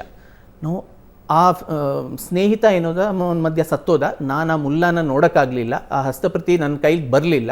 ಆದರೆ ಈ ಒಂದು ಕಥೆ ತುಂಬ ಪ್ರಚಲಿತವಾದ ಒಂದು ಕಥೆ ಅಂತ. ಒಂದು ಮುಲ್ಲಾಯಿನ ಹೆಸರು ಗೊತ್ತಿಲ್ಲ, ಆ ಹಸ್ತಪ್ರತಿಯ ಹೆಸರು ಗೊತ್ತಿಲ್ಲ, ಆ ಸ್ನೇಹಿತ ಯಾರು ಅವನ ಹೆಸರು ಗೊತ್ತಿಲ್ಲ. ಏನು ಗೊತ್ತಿಲ್ದಿರ ಇರೋ ಒಂದು ವಿಷಯಕ್ಕೆ ಒಂದು ಸುಳ್ಳನ್ನು ನೀವು 100 ಸತಿ ಹೇಳಿದ್ರೆ ಅದು ಹೇಗೆ ಸತ್ಯ ಆಗೋಗುತ್ತೋ ಹಾಗೆ ಈ ಕಥೆಯನ್ನು ಪದೇ ಪದೇ ಪದೇ ಪದೇ ಹೇಳಿ ಹೇಳಿ ಹೇಳಿ, ಇದು ಔರಂಗಜೇಬ್ ಮಾಡಿದ್ದ ದುಷ್ಕೃತ್ಯ ಅಲ್ಲ, ಅಲ್ಲಿ ಕೆಟ್ಟ ಘಟನೆಗಳು ನಡೀತಾ ಇತ್ತು, ಅದಕ್ಕೋಸ್ಕರ ಹಿಂದುವಿನ ಒತ್ತಾಯದಿಂದ ಅವನು ಇದನ್ನು ಕೆಡವ್ದ ಅನ್ನೋ ಒಂದು ಸುಳ್ಳನ್ನು ಹಬ್ಬಿಸಿ ಹಬ್ಬಿಸಿ ಎಷ್ಟು ಸತಿ ಅದನ್ನು ಹೇಳಿದ್ದಾರೆ. 3-4 PhDsನಲ್ಲಿ ಅದರ ಉಲ್ಲೇಖ ಇದೆ. ಸೊ ಸುಳ್ಳು ಇತಿಹಾಸವನ್ನು ಈ ಥರ ತಿರುಚಿ ಫ್ಯೂಚರ್ ಜನರೇಷನ್ಸ್ಗೆ ನಾವು ಎಷ್ಟು ಡಿಸ್ಸರ್ವಿಸ್ ಮಾಡ್ತಾ ಇದ್ದೀವಿ. ಕೇಸಿನ ಡಿಬೇಟ್ ಮಾಡುವಾಗ ನಮ್ಮ ಡಿಬೇಟ್ನಲ್ಲಿ ಒಬ್ಬ ಪ್ಯಾನಲಿಸ್ಟ್ ಹೇಳ್ಬಿಟ್ರಿ ಈ ಕಥೆ. ಹೌದು ಹೌದು. ತಮ್ಮ ಮಾತಿನ ಉದ್ದಕ್ಕೂ ವಿಕ್ರಾಂತ್ ಸಂಪತ್ ಅವರು ಒಬ್ಬ ಸಂಶೋಧಕರು, ರಿಸರ್ಚರು. ಯಾವ ರಿಸರ್ಚು ಅಂತಿಮ ಅಲ್ಲ. ಹೌದು. ವಿಜ್ಞಾನದಲ್ಲೂ ಕೂಡ ಇದು ಅಂತಿಮ ಅಲ್ಲ ಅಂತ ಹೇಳ್ತಾರೆ. ಸತ್ಯ ಮತ್ತೊಂದು ಇರ್ಬೋದು, ಖಂಡಿತ. ಹುಡುಕ್ತಾ ಹೋದಂಗೆ ಮತ್ತೊಂದು ಸತ್ಯ ಸಿಗ್ಬೋದು. ಖಂಡಿತ. ನಿಮ್ಮ ಮಾತಿನ ಉದ್ದಕ್ಕೂ ನೀವು ಏನು ಹೇಳ್ತೀರಂದ್ರೆ, ಇತಿಹಾಸ ತಿರುಚಿದ್ರು, ಪಠ್ಯದಲ್ಲಿ ತಿರುಚಿ ಹಾಕಿದ್ರು, ಪ್ರತಿಯೊಬ್ಬರು ತಿರುಚಿದ್ರು ಅನ್ನೋದು ನಿಮ್ಮ ಮಾತಿನ ಮುಖಾಂತರ ಗೊತ್ತಾಗ್ತೈತಿ. ನೀವೊಬ್ಬರು ಸಂಶೋಧಕರು, ಇನ್ನೊಬ್ಬ ಸಂಶೋಧಕ ಬಂದು ವಿಕ್ರಾಂತ್ ಅವರು ತಿರುಚಿದ್ರು ಅನ್ನೋ ಭಯ ನಿಮ್ಮಲ್ಲಿ ಇದೆಯಾ? ಸಾರಿ, ತಾವು ಸಂಪತ್ ಸರ್ ತಿರುಚಿ ಬರ್ದಾರ ಅಂತ ಯಾರಾದರೂ ಇನ್ನೊಬ್ಬ ಸಾಹಿತಿ ಹೇಳ್ಬೋದು ಅನ್ನೋ ಭಯ ನಿಮ್ಮೊಳಗಿದೆಯಾ? ಭಯ ಇಲ್ಲ, ಯಾಕೆಂದ್ರೆ ನಾನು ಹೇಳಿಯೋ ಎಲ್ಲ ಪ್ರಶ್ನೆ ಮುಗಿಸ್ತೀನಿ. ಪ್ರೂಫ್ ಇದೆ. ನಿಮ್ಮ ಪ್ರೂಫ್ ಇದೆ. ಯಾವ ಪ್ರೂಫು ಅಂತಿಮ ಅಲ್ಲ ಅಂತ ಹೇಳ್ತೀನಿ. ರಿಸರ್ಚ್ ಯಾವುದು ಅಂತಿಮ ಅಲ್ವೇ ಅಲ್ಲ. ರಿಸರ್ಚ್ ಆದ್ಮೇಲೆ ಇನ್ನೊಂದು ರಿಸರ್ಚ್ ಆದಾಗ ಅಲ್ಲೊಂದು ಸತ್ಯ ಹೊರಗೆ ಬರಬೇಕಾಗಿರೋದೇ ಹಂಗೆ. ಸಂಪತ್ ಸರ್ ಏನು ರಿಸರ್ಚ್ ಮಾಡಿದ್ದಾರೆ, ಏನು ವ್ಯಕ್ತಿಗಳು, ಸಂದರ್ಭಗಳು, ಘಟನೆಗಳನ್ನು ಹೇಳ್ತಾರೆ.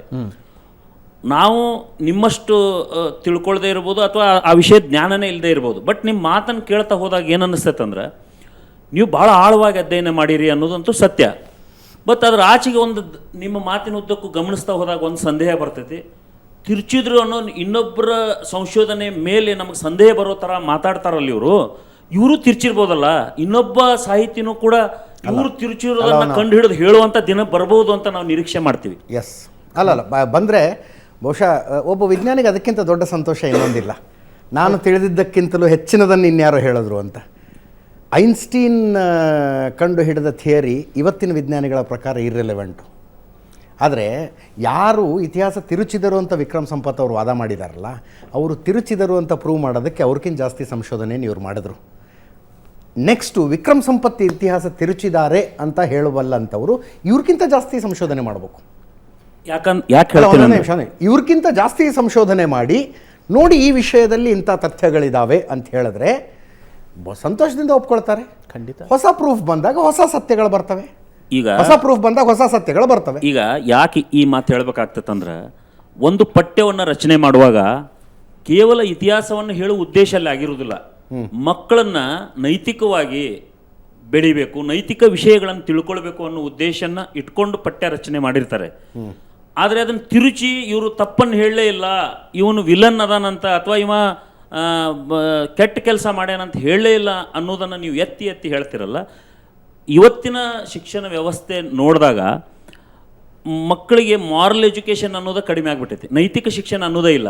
ಬರೀ ಇಂಥ ವಿಚಾರಗಳೇ. ಸರ್, ಇತಿಹಾಸದ ಉದ್ದೇಶ ಅದಲ್ಲ. ದಯವಿಟ್ಟು ನೀವು ನೈತಿಕ ಶಿಕ್ಷಣಕ್ಕಾಗಿ ಬೇರೆ ಟೆಕ್ಸ್ಟ್ ಬುಕ್ ಮಾಡಿರಿ, ಬೇರೆ ಕ್ಲಾಸ್ ಮಾಡಿರಿ. ಒಂದು ನಿಮಿಷ, ನೀವು ಇತಿಹಾಸ ಪುಸ್ತಕದಲ್ಲಿ ಇತಿಹಾಸ ಪಠ್ಯನ ಉದ್ದೇಶಿಸಿಕೊಂಡು ರಚನೆ ಮಾಡಿರ್ಬೋದಲ್ಲ ಸರ್. ಸರ್ ನೀವು ಪಠ್ಯ ತಿರುಚಿ ಹೇಳಿದ್ರೆ ಈಗ ಅಂತ ನೀವು ಹೇಳ್ತೀರಲ್ಲ, ಅಲ್ರಿ, ಔರಂಗಜೇಬ ನೀವು ತಿರುಸ್ತಾ ಇರ್ಬೋದಲ್ಲ. ಔರಂಗಜೇಬ ಜಾತ್ಯತೀತ ಅಂತ ಹೇಳುವ ಮೂಲಕ ಯಾವ ನೈತಿಕತೆಯನ್ನು ಕಲಿಸೋದಕ್ಕೆ ಮತ್ತೆ ಸಾಧ್ಯ? ಯಾಕ ಸಾಹಿತಿಗಳು ಬರೆದ್ರು? ಯಾಕೆ ಉದ್ದೇಶ ಬರೆದ್ರು? ಏನದು? ಉದ್ದೇಶ ಏನು ಹೇಳಿ? ಎಲ್ಲ ಮುಸ್ಲಿಂ ಸಾಹಿತಿಗಳನ್ನೇ ಪಠ್ಯನ ರಚನೆ ಮುಸ್ಲಿಮ್ಸ್ ಮಾಡಿದ್ದಾರೆ. ಅಯ್ಯೋ ಅಲ್ರಿ, ಮುಸ್ಲಿಮ್ಸ್ ಅಲ್ರಿ, ಹಿಂದೂಗಳು ಮಾಡಿದ್ ಭಾಳ ಇದೆ ಇಲ್ಲಿ. ಈ ದೇಶದಲ್ಲಿ. ಅಲ್ಲಲ್ಲ, ಪಾಂಡೆ ಬ್ರಾಹ್ಮಣರು. ಅಲ್ಲಲ್ಲ, ಉದ್ದೇಶ ಏನಾಗಿತ್ತು? ನೀವು ಅದನ್ನು ಹೇಳ್ಬೋದಲ್ಲ. ತಿರ್ಚಿದ್ರು ಅಂತ ಹೇಳ್ತೀರ ಒಂದ್ ನಿಮಿಷ. ಯಾಕೆ ತಿರ್ಚಿದ್ರು ಅನ್ನೋದನ್ನು ಹೇಳ್ಬೋದಲ್ಲ. ಒಂದು ನಿಮಿಷ ಸರ್, ಬಿಶಂಬರನಾಥ್ ಪಾಂಡೆ ಒಬ್ಬ ಬ್ರಾಹ್ಮಣರು, ಅವರು ಬರೀತಾರೆ ಈ ಕಥೆಯನ್ನು. ಏನು, ಔರಂಗಜೇಬ ಹಿಂದೂಗಳ ಒತ್ತಾಯದ ಮೇರೆಗೆ ವಿಶ್ವನಾಥ ದೇವಸ್ಥಾನವನ್ನು ಒಡೆದು ಹಾಕಿದ್ರು ಅಂತ. ಇಲ್ಲಿ ಯಾಕೆ ಮಾಡಿದ್ರು ಐ ಟೆಲ್ ಯು. ಅಂದರೆ ಜಾತ್ಯತೀತತೆಯನ್ನು ಸಾಧಿಸುವ ಮಾರ್ಗ ಇದು ಅನ್ನುವ ಭ್ರಮೆಗೆ ಕೆಲವರು ಬಿದ್ದರು. ಆ ಭ್ರಮೆ ಮಹಾತ್ಮ ಗಾಂಧಿಯವರಿಗೂ ಇತ್ತು. ಈ ಜಾತ್ಯತೀತತೆಯನ್ನು ಸಾಧಿಸುವ ಮಾರ್ಗ ಇದು ಅಂತ. ಅವರು ಸ್ವಾತಂತ್ರ್ಯ ಹೋರಾಟ ಮಾಡಿದ್ರಲ್ಲ, ಈಗ ಸ್ವಾತಂತ್ರ್ಯ ಹೋರಾಟ ಈಗ ನಮ್ಮ ಪೂರ್ವಜರು ಹೋರಾಡಿದ್ದಾರೆ ಅಂತ ಹೇಳಿದಾಗ ಸ್ವಾತಂತ್ರ್ಯ ಹೋರಾಟಕ್ಕೆ ಜನ ಬರ್ತಾರೆ. ಯಾರ್ಯಾರು ಹೋರಾಡಿದ್ದಾರೆ ಅಂತ ತೆಗೆದಾಗ ಹಿಂದೂ ರಾಜರಿತ್ತು, ಬ್ರಾಹ್ಮಣರು ಹೋರಾಟ ಮಾಡಿದರು, ಅವರು ಹೋರಾಟ ಮಾಡಿದರು. ಅವಾಗ ಟಿಪ್ಪು ಸುಲ್ತಾನ್ ಒಂದು ಹೆಸರು ತರ್ತಾರೆ ಅವರು, ಟಿಪ್ಪು ಸುಲ್ತಾನ್ ಒಂದು ಸ್ವಾತಂತ್ರ್ಯ ಹೋರಾಟ ಅಂತ. ಅವಾಗ ಉಳಿದಿದ್ದೆಲ್ಲ ವೈಟ್ ವಾಶ್ ಆಗುತ್ತೆ. ನೀವು ಜಾತ್ಯತೀತತೆ ಅನ್ನುವ ಮಹಾಸೌಧವನ್ನು ಸುಳ್ಳುಗಳ ಅಡಿಪಾಯದ ಮೇಲೆ ಕಟ್ಟೋದಕ್ಕಾಗೋದಿಲ್ಲ. ಹಂಗೆ ಕಟ್ಟೋದಕ್ಕೆ ಹೊರಟರು. ಅದರ ಪರಿಣಾಮ ಒಂದು ನಿಮಿಷ ರೀ, ಅದರ ಪರಿಣಾಮ ಇವತ್ತೇನಾಗಿದೆ ಅಂದರೆ ಗಲ್ಲಿಗಳಲ್ಲಿ ಹೊಡೆದಾಡ್ಕೊಳ್ಳಂಗಾಗಿದೆ. ನಾವು ಬೇರೆ ಬೇರೆ ದೇಶಗಳ ಉದಾಹರಣೆ ಯಾಕೆ ಕೊಡ್ತೀವಿ? ಇಸ್ರೇಲ್ ಎಷ್ಟು ದೇಶ, ಕೇರಳದ 3ನೇ 1 ಭಾಗ. ಅವರು ಸುತ್ತಲೂ ಇರುವ ಅಷ್ಟು ಶತ್ರು ರಾಷ್ಟ್ರಗಳ ಜೊತೆ ಹೆಂಗೆ ಬಡದಾಡ್ತಾರೆ, ಯಾಕೆ ಬಡದಾಡ್ತಾರೆ ಅಂತಂದರೆ ಅಲ್ಲಿನ ಮಕ್ಕಳಿಗೆ ಕಲಿಸಿರೋ ಇತಿಹಾಸ ಅದು. ನಾವು ಯಾರು, ಎಲ್ಲಿಂದ ಬಂದ್ವಿ, ನಮ್ಮ ಮೇಲೆ ಏನೇನಾಯಿತು, ಮುಂದೆ ಹಿಂಗೆ ಆಗಬಾರ್ದು ಅಂದ್ರೆ ನಾವು ಹೆಂಗಿರಬೇಕು, ಅಲ್ಲಿನ ಮಕ್ಕಳಿಗೆ ಇತಿಹಾಸ ಕಲಿಸಿದ ರೀತಿ ಅದು. 18 ವರ್ಷ ಆಗ್ತಿದ್ದಂತೆ ಹೋಗಿ ಮಿಲ್ಟ್ರಿಗೆ ನಿಂತ್ಕೋತಾರೆ ಅವರು, ನಮ್ಮನ್ನು ನಾವು ರಕ್ಷಣೆ ಮಾಡ್ಕೋತೀವಿ ಅಂತ. ಸರ್, ಈಗ ನನ್ನ ಹೆಸರು ಶಹಜಾನ್. ಆ ಮೊಘಲ್ ದೊರೆಗಳ ಮಧ್ಯದಲ್ಲಿ ಇರೋದು ಒಂದು ಹೆಸರು ಇಟ್ಟಾರೆ ನನಗೆ. ಪ್ರಾಮಾಣಿಕವಾಗಿ ಹೇಳ್ತೀನಿ, ನನಗೆ ಉರ್ದು ಬರೋದಿಲ್ಲ. ನಾನು ನಮಾಜ್ ಮಾಡೋದು ರಂಜಾನ್ ಕುತುಬಾ ಅಂತ ವರ್ಷದಾಗ 2 ದಿನ. ನನಗೆ ಭಾಳ ಜನ ಹೇಳ್ತಾರೆ, ನೀ ನಮಾಜ್ ಮಾಡೋದಿಲ್ಲ, ನಿನಗೆ ಇಸ್ಲಾಂ ಇದಿಲ್ಲ. ನನಗೊಬ್ಬರು ಪ್ರಶ್ನೆ ಕೇಳಿದ್ರು, ನೀ ಮುಸ್ಲಿಮ ಅಲ್ಲೋ, ನೀ ನಮಾಜ್ ಮಾಡೋದಿಲ್ಲ, ನಿನಗೊಂದು ಕಲ್ಮಾ ಬರೋದಿಲ್ಲ, ನಿನಗೆ ಗೊತ್ತಿಲ್ಲ, ನೀ ಮುಸ್ಲಿಮ್ ಅಲ್ಲ ಅಂದ್ರೆ. ನಾ ಮುಸ್ಲಿಮ್ ಅಲ್ಲಲ್ಲ, ಮತ್ತು ನಾ ಯಾರು, ನಾ ಹಿಂದೂನ ಅಂತ ಕೇಳಿದೆ. ಅಂದ್ರೆ ಕೆಲವು ವಿಚಾರಗಳಲ್ಲಿ ನನ್ನಂಥ ಮುಸ್ಲಿಮ್ಗಳು ಬೇಕಾದಷ್ಟು ಜನ ಇರ್ಬೋದು. ಅವರೆಲ್ಲರೂ ಸಂಪತ್ ಸರ್ ಮಾತು ಕೇಳಿದ್ರೆ, ಅಯ್ಯೋ ಈ ರೀತಿ ಅನಾಹುತಗಳನ್ನೆಲ್ಲ ಮಾಡ್ಕೊಂಡು ಬಂದಾರಲ್ಲ ಮುಸ್ಲಿಮರು, ನಾವು ಮುಸ್ಲಿಮ್ರು ಈ ರೀತಿ ಅನಾಹುತಗಳನ್ನು ಮಾಡ್ಕೊಂಡು ಬಂದಾರ, ಈ ರೀತಿ ದೇವಸ್ಥಾನಗಳನ್ನು ಹಾಳು ಮಾಡೋದು ಅಥವಾ ಹಿಂದೂ ಪದ್ಧತಿಗಳಿಗೆ ತುಂಬ ತೊಂದರೆ ಕೊಟ್ಕೊಂಡು ಬಂದಿರೋದು ಅಂತಕ್ಕಂಥ ಆತಂಕ ಉಳಿಯೋದ್ರ ಜೊತೆಗೆ ಇದು ಸತ್ಯನ ಅನ್ನೋ ಒಂದು ಸಂದೇಹ ಹುಡ್ತದೆ. ಅದ್ರ ಬದಲಾಗಿ ನಮ್ಮ ಶಾತಕ್ಕೆ ಯಾಕೆ ಉಳಿಬೇಕು? ವೀರಪ್ಪನೊಬ್ಬ ಹಿಂದೂಗಳು ಯಾರು ತಲೆ ತಗ್ಗಿಸ್ತಾರ, ಅಯ್ಯೋ ನಮ್ಮವನೊಬ್ಬ ಹಿಂಗೆ ಮಾಡ್ದ ಅಂತ? ಅಲ್ಲ ಅಂದ್ರೆ ಒಂದು ನಿಮಿಷ, ಆತಂಕ ಯಾರು ತಲೆ ತಗ್ಗಿಸ್ತಾರ? ಹಿಂದೂ ನಮ್ಮವನೊಬ್ಬ ವೀರಪ್ಪನ ನರಹಂತಕ ಅನ್ನೋವಾಗ ನಮ್ಮ ನಾಲ್ಗೆ ತೊದ್ಲತ್ತಾ? ಅಂದ್ರೆ ನೀವು ಎಲ್ಲರೂ ವೀರಪ್ಪನ ತರದ ಮುಸ್ಲಿಮರೇ ಇದ್ರು ಅಂತೀರಿ? ಅಲ್ಲ, ಇರ್ಲಿಲ್ಲ. ಬಟ್ ವೀರಪ್ಪನ್ ಅನ್ನಕ್ಕೆ ನಮ್ಗೇನು ಸಮಸ್ಯೆ? ಹಂಗೆ ಔರಂಗಜೇಬ ದುಷ್ಟ ಅನ್ನಕ್ಕೆ ನಿಮ್ಗೇನು ಸಮಸ್ಯೆ? ಅದು ದುಷ್ಟ ಅಂತ ನಾವು ಕೆಲಸ ಮಾಡೋರು ಯಾರಾದ್ರೂ ದುಷ್ಟರೇ, ಔರಂಗಜೇಬ್ ಅಷ್ಟೇ ಅಲ್ಲ. ಶಹಜಾನ್ ಹೇಳಿ, ಎಲ್ಲರೂ ನಿಮ್ಮಂಗಿದ್ದಾರೆ ಅನ್ಕೋಬೇಡ್ರಿ. ನಮ್ಮ ಟಿವಿ ಡಿಬೇಟ್ನಲ್ಲಿ ಕೂತ್ಕೊಂಡು ಔರಂಗಜೇಬ್ ಹಮಾರೆ ವಲಿ ಹೈ ಅಂತ ಹೇಳಿದ್ರು. ನಮ್ಮ ಟಿವಿ ಡಿಬೇಟ್ನಲ್ಲಿ ಕೂತ್ಕೊಂಡು ಔರಂಗಜೇಬ್ ಹಮಾರೆ ವಲಿ ಹೈ, ನಾವು ನಮ್ಮ ಮಕ್ಕಳಿಗೆ ಮದರಸಾದಲ್ಲಿ ಹೇಳ್ಕೊಡ್ತೀವಿ, ಔರಂಗಜೇಬ ಒಬ್ಬ ಅತ್ಯುತ್ತಮ ಮುಸ್ಲಿಂ ಆಗಿದ್ದ, ಅವನಂಗೆ ಬದುಕಬೇಕು ಅಂತ ನಮ್ಮ ಮಕ್ಕಳಿಗೆ ನಾವು ಹೇಳಿಕೊಡ್ತೀವಿ ಅಂತ ನಮ್ಮ ಟಿವಿ ಡಿಬೇಟ್ನಲ್ಲಿ ಕೂತ್ಕೊಂಡು ಒಬ್ಬ ಮುಸ್ಲಿಂ ಸ್ಕಾಲರ್ ಹೇಳ್ತಾರೆ, ನೈತಿಕ ಪಾಠ ಹೇಳ್ಕೊಡ್ತೀವಿ ನಾವು ಅಂತ. ಸರಿನಾ ಸರ್? ಈಗ ಸರಿಯಲ್ಲ. ತಪ್ಪು ಮಾಡಿದವನ್ನ ಇವನ್ ನನ್ನ ಆದರ್ಶ ವ್ಯಕ್ತಿ ಅಂತ ಹೇಳೋ ಯಾವ ಧರ್ಮದಲ್ಲಿ ಇದ್ರೂ ತಪ್ಪೇ, ಅದು ತಪ್ಪು ಅಂತ ಹೇಳಲೇಬೇಕು ನಾವು. ಎದಕ್ಕಂದ್ರೆ ನನ್ನ ಉದ್ದೇಶ ಇಷ್ಟ, ಇತಿಹಾಸ ಎಲ್ಲ ಇತಿಹಾಸಕಾರರು ತಿರ್ಚಿರ್ಲಿಕ್ಕಿಲ್ಲ ಅನ್ನೋದು ನನ್ನ ಅಭಿಪ್ರಾಯ. ತಿರ್ಚಿರ್ಲಿಕ್ಕಿಲ್ರಿ, ಇಲ್ಲದೇ ಈ ಸತ್ಯ ಹೆಂಗೆ ಗೊತ್ತಾಗ್ತಿತ್ತು ನಮಗೆ? ಎಲ್ಲರೂ ತಿರ್ಚಿರ್ಲಿಕ್ಕಿಲ್ಲ, ಈ ಸತ್ಯ ಹೆಂಗೆ ಗೊತ್ತಾಗ್ತಿತ್ತು? ಸಂಪತ್ ಸರ್ ಅದನ್ನ ಹೇಳಿದ್ರೆ ಸಾಕು. Thank you. ಒಂದು ನಿಮಿಷ ಬಂದೆ. ರಾಯಚೂರಿಂದ ಬಂದಿರೋದು. ನನ್ನ ಪ್ರಶ್ನೆ ಏನಂದರೆ, ಕಾಶಿ ವಿಶ್ವನಾಥ ದೇಗುಲ ಮತ್ತು ಜ್ಞಾನವ್ಯಾಪ್ತಿ ಮಸೀದಿಯ ವಿವಾದಗಳಿಗೆ ಸಂಬಂಧಪಟ್ಟಂತೆ ಯಾವಾಗೋ ನಿರ್ಮಾಣ ಮಾಡಿರುವಂತಹ, ಯಾವಾಗೋ ಸ್ಥಾಪಿಸಿರುವಂತಹ ಮಸೀದಿ ಇರ್ಬೋದು, ಮಂದಿರ ಇರ್ಬೋದು, ಚರ್ಚ್ಗಳನ್ನ ಇವತ್ತಿನ ದಿನ ಅದನ್ನು ಸಮೀಕ್ಷೆ ಮಾಡುವಂಥದ್ದು, ಅವುಗಳನ್ನು ಪುರಾತತ್ವ ಇಲಾಖೆಯಿಂದ ಭೂ ಉತ್ಖನನ ನಡೆಸುವಂಥದ್ದು ಇಂದಿನ ಪರಿಸ್ಥಿತಿಗೆ ಸರಿನಾ ಅಥವಾ ಸೂಕ್ತನ? ಅಂದರೆ ಸುಮಾರು 500-600 ವರ್ಷಗಳ ಹಿಂದೆ ಮಸೀದಿಗಳನ್ನ ಕಟ್ಟಿರ್ಬೋದು, ಮಂದಿರಗಳನ್ನ ಕಟ್ಟಿರ್ಬೋದು, ಚರ್ಚ್ಗಳನ್ನ ಕೂಡ ಕಟ್ಟಿರ್ಬೋದು. Point taken. ನೀವು ಹೇಳಿದ ಅರ್ಥ ಆಯ್ತು. ಈಗ ಹೋಗಿ ನಾವು ಉತ್ಖನನ ಮಾಡ್ತೀವಿ, ಅದು ಮಾಡ್ತೀವಿ, ಇದು ಮಾಡ್ತೀವಿ ಅನ್ನೋದು ಸರಿನಾ ಅಂತ. I had a different of ನಂದೊಂದು ಸ್ವಲ್ಪ ಒಪಿನಿಯನ್ ಡಿಫ್ರೆಂಟ್ ಇದ್ನೆ ಕಾಶಿ ಕೇಸ್ ನಡೆದಾಗಲಿ. ಹೆಂಗಿರ್ತೀವಿ ಸುಮ್ಮನೆ ವಿಚಾರ ಮಾಡಿದ್ರೆ ಕಾಶಿ ಜ್ಞಾನವ್ಯಾಪಿ ಮಸೀದಿಯನ್ನು ಒಂದು ಪುರಾತತ್ವ ಇಲಾಖೆ ಆಸ್ತಿ ಅಂತ ಮಾಡಿ ಒಂದು ಮ್ಯೂಸಿಯಂ ರೀತಿಯಲ್ಲಿ ಮಾಡಿ ಅದ್ರ ಮೇಲೆ ಒಂದು ಬರೆದು ಹಾಕೋದಪ್ಪ. ಇಂಥ ಇಸ್ವಿಯಲ್ಲಿ ಔರಂಗಜೇಬ 1669 ಇಸ್ವಿಯಲ್ಲಿ ಔರಂಗಜೇಬ ಬಂದು ಇದನ್ನು ಧ್ವಂಸ ಮಾಡಿ ಇದ್ರ ಮೇಲೆ ಗೋಪುರವನ್ನು ಕೆಡವಿ ಗುಮ್ಮಟ ಕಟ್ಟಿಸದ ಅಂತ ಬರೆದು ಹಾಕೋದು. ಜನ ಹೋಗ್ತಾರೆ, ಎಜುಕೇಷನಲ್ ಪರ್ಪಸ್ಗೆ ಹೋಗ್ತಾರೆ, ನೋಡ್ತಾರೆ, ಹೌದಪ್ಪ ಇತಿಹಾಸದಲ್ಲಿ ಹಿಂಗಾಗಿತ್ತು ಅಂತ ತಿಳ್ಕೊಂಡು ಬರ್ತಾರೆ, ಫಿನಿಶ್. ಯಾರ್ದೇನು ವಿವಾದ ಇದೆ ಅದಕ್ಕೆ? ಈ ಥರ ಮಾಡೋದ್ರಿಂದ, ಈ ಥರ ಕಟ್ಟಿರುವಂಥ ಕಟ್ಟಡಗಳನ್ನ ಈ ಥರ ಸಮೀಕ್ಷೆ ಮಾಡೋದ್ರಿಂದ, ಸರ್ವೆ ಮಾಡೋದ್ರಿಂದ ಎಷ್ಟೋ ಜನ ಆಯಾ ಸಮುದಾಯದ ಸಾಕಷ್ಟು ಜನರ ಧಾರ್ಮಿಕ ಭಾವನೆಗೆ ಧಕ್ಕೆಯಾಗ್ಬೋದು. ಆದರೆ ಸಮಾಜದಲ್ಲಿ ಧಾರ್ಮಿಕ ಸಹಿಷ್ಣುನ ನಾವು ಕಾಪಾಡೋದಾದರೆ ಹೇಗೆ ಕಾಪಾಡೋದು? ಅದನ್ನೆಲ್ಲ ಆಗಲೇ ಇಲ್ಲ ಅಂತ ಹೇಳ್ಬಿಡೋದು. ಕಣ್ಣು ಮುಚ್ಕೊಂಡು ಬೇಕು ಹಾಲು ಕುಡಿದ್ಬಿಡ್ತು, ಯಾರಿಗೂ ಗೊತ್ತಾಗಲೇ ಇಲ್ಲ. ಅದು ಒಂದು ಸೊಲ್ಯೂಷನ್ ಯಾವತ್ತೂ ಆಗೋಕ್ಕೆ ಸಾಧ್ಯ ಇಲ್ಲ. ನೀವು ಧಾರ್ಮಿಕ ಭಾವನೆ ಅಂತ ಹೇಳಿದ್ರಿ, ಅಲ್ಲಿ ಅಡ್ವೊಕೇಟ್ ಕಮಿಷನರ್ ಸರ್ವೆ ಪುಸ್ತಕದಲ್ಲಿ ಅದು ಬರುತ್ತೆ. ಕೋರ್ಟ್ ಆರ್ಡರ್ ಮಾಡಿ ಅಡ್ವೊಕೇಟ್ ಕಮಿಷನರ್ ಅವನು ಬಂದು ಅಲ್ಲಿ ಮಸೀದಿ ಹೇಗಿದೆ, ಅಲ್ಲಿ ಏನಿದೆ ಅದರದೆಲ್ಲ ಫಿಸಿಕಲ್ ಇನ್ಸ್ಪೆಕ್ಷನ್ ನಡೆಸ್ತಾರೆ. ಎರಡೂ ಪಕ್ಷದವರು, ಹಿಂದೂ ಪಕ್ಷದವರು, ಮುಸ್ಲಿಂ ಪಕ್ಷದವರು. ಅಲ್ಲಿ ಹೋದಾಗ ಎಲ್ಲದನ್ನೂ ಅವ್ರು ದಾಖಲೆ ಮಾಡ್ತಾರೆ, ಅದು ಕೋರ್ಟ್ ಅಫಿಡವಿಟ್ನಲ್ಲಿ.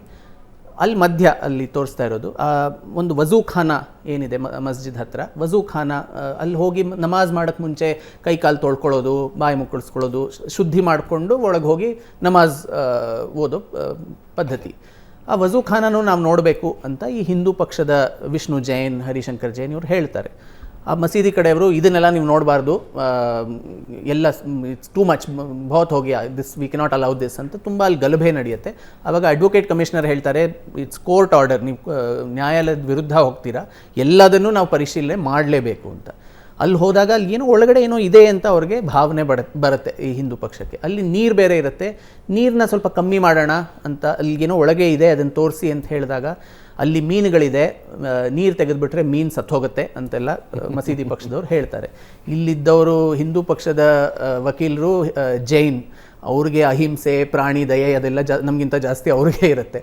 ಅವ್ರು ಪರವಾಗಿಲ್ಲ, ಆಕ್ಸಿಜನ್ ಸಿಲಿಂಡರ್ನ ತೊಗೊಂಡು ಬಂದು ಆಕ್ಸಿಜನ್ ಬಿಟ್ಟು ಮೀನುಗಳೆಲ್ಲ ಸಾಯದೇ ಇರಲಿ ಅಂತ ಸ್ವಲ್ಪ ನಿಧಾನವಾಗಿ ನೀರು ಕೆಳಗೆ ಹೋಗ್ತಾ ಇರುವಾಗ ಒಳಗಿಂದ ಒಂದು ಶಿವಲಿಂಗದ ಆಕೃತಿ ಹೊರಗಡೆ ಬರುತ್ತಂತೆ. ಆವಾಗ ಅಡ್ವೊಕೇಟ್ ಕಮಿಷನರ್, ಐ ವಿಟ್ನೆಸ್ ಎಲ್ಲರೂ ಹರ ಹರ ಮಹಾದೇವ್ ಅಂತ ಇದು ಉದ್ಘೋಷ ಮಾಡ್ತಾರಲ್ಲಿ.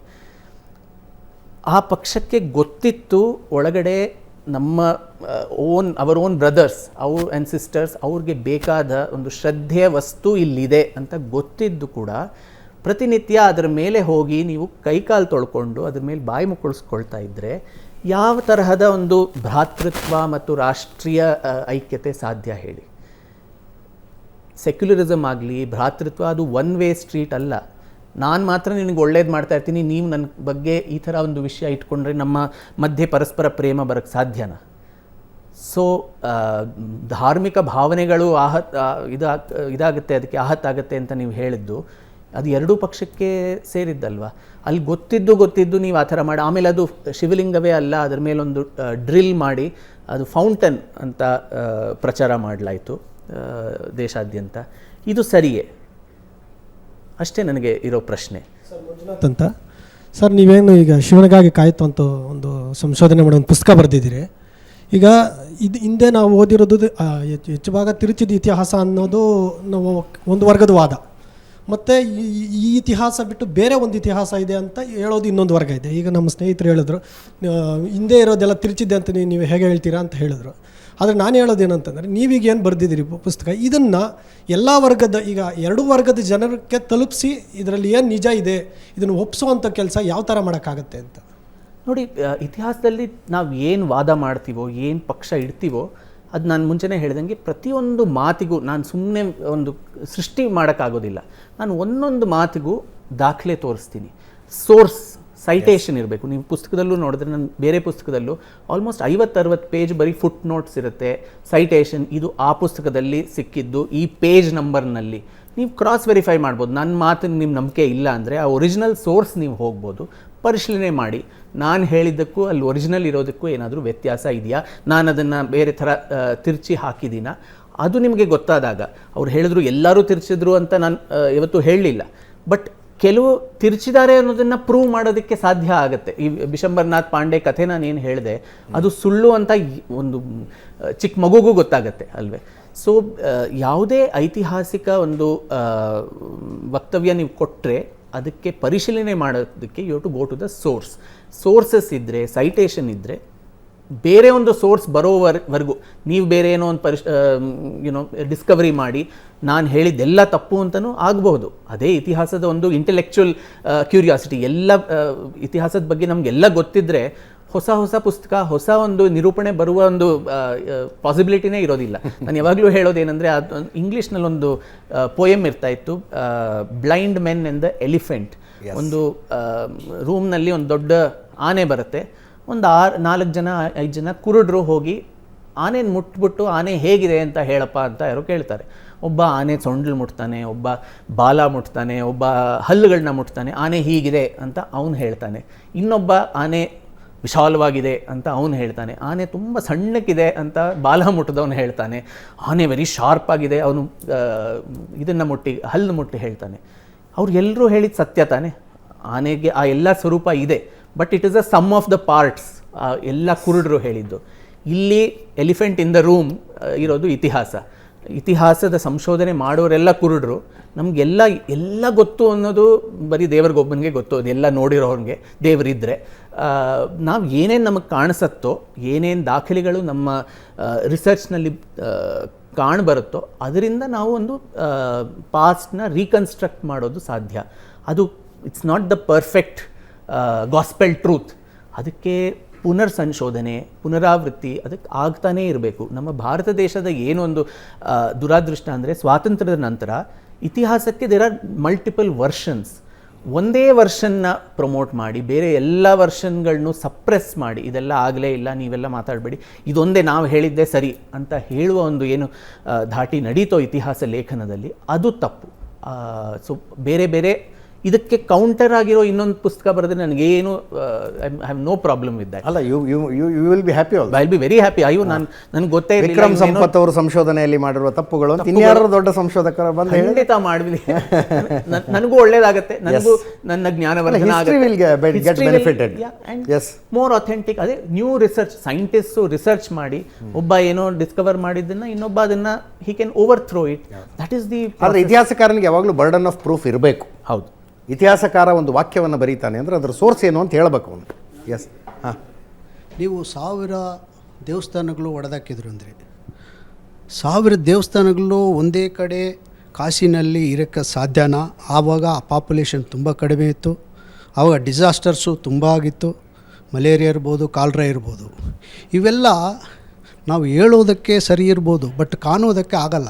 1000 ವಿಗ್ರಹಗಳ ಪ್ರಕಾರ ಮತ್ತು ಡಿಸಾಸ್ಟರ್ನಿಂದ ಆಗಿರ್ಬೋದು. ಅರ್ಧ ಕೆಡವಿದಾರಂದರೆ ಅದು ಡಿಸಾಸ್ಟರ್ನಿಂದ ಆಗ್ತದೆ. ಕೆಡುವನಂದರೆ ಅವನು ಪೂರ್ತಿ ಕೆಡುತ್ತಾನೆ, ಯಾರು ಹಂಗೆ ಬಿಡಲ್ಲ. ಅದೊಂದು ನನಗೆ ಡೌಟು, ನಾನು ಹೇಳ್ತಾ ಇರೋದು.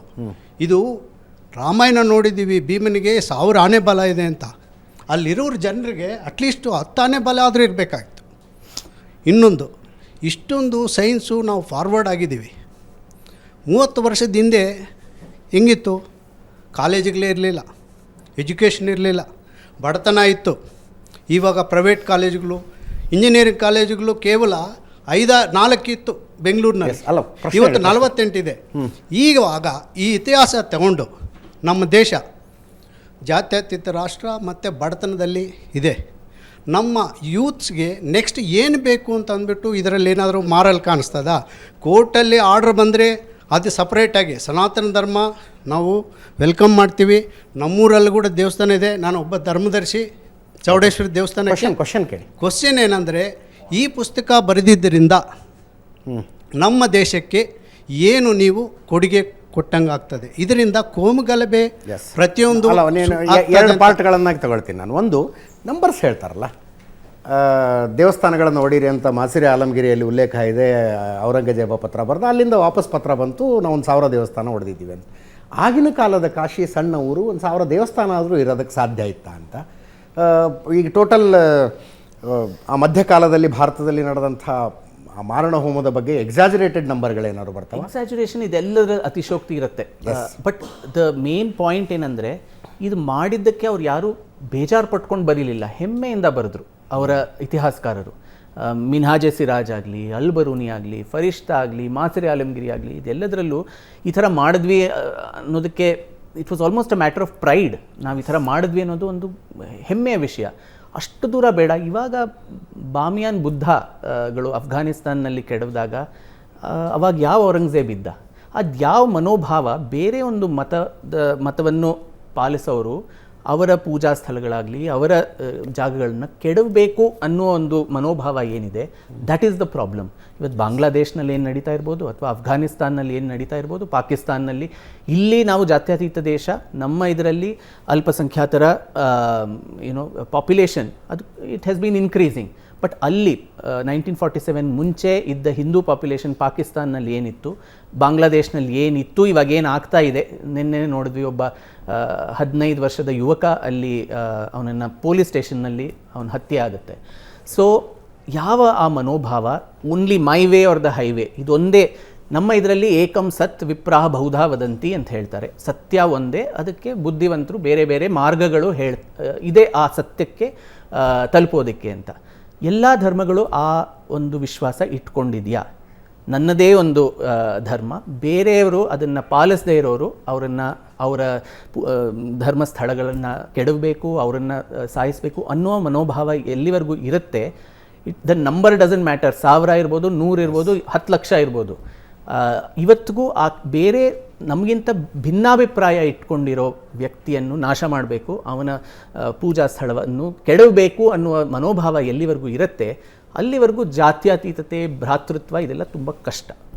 ನಮ್ಮ ದೇಶದಲ್ಲಿ ಜಾತ್ಯತೆ ಇರೋದ್ರಿಂದ ಸರ್, ಜಾತ್ಯತೀತ ದೇಶನಾ ನಮ್ಮದು? ಜಾತ್ಯತೀತ ದೇಶನಾ? ಎಲ್ಲ ಇದ್ದಾರಲ್ಲ, ಎಲ್ಲ ಕಮ್ಯುನಿಟೀಸ್ ಇದ್ದಾರೆ. ಇದ್ರೆ ಅದಕ್ಕೆ ಜಾತ್ಯತೀತ ಅಂತ ಪಾಕಿಸ್ತಾನದಲ್ಲೂ ಇದ್ದಾರೆ ಎಲ್ಲ ಕಮ್ಯುನಿಟಿ. ನಿಮ್ಮ ಲೆಕ್ಕದಲ್ಲಿ ಇದು ಹಿಂದೂ ದೇಶ ಕರೆಕ್ಟಾ? ಅಲ್ಲ, ಯಾರು ಹೇಳಿದ್ದು ಹಿಂದೂ ದೇಶ ಅಂತ? ಅಲ್ಲ, ಯಾವ ನಮ್ಮದು ಭಾರತದ ಜಾತ್ಯತೀತ ದೇಶ ಅಂತ ಕೇಳ್ತಿದ್ದೀನಿ ನಾನು. ಭಾರತದಲ್ಲಿ ಜಾತ್ಯತೀತ ಅಂದರೆ ಎಲ್ಲ ಜಾತಿಗಳು ಇವೆ ಅಂತ.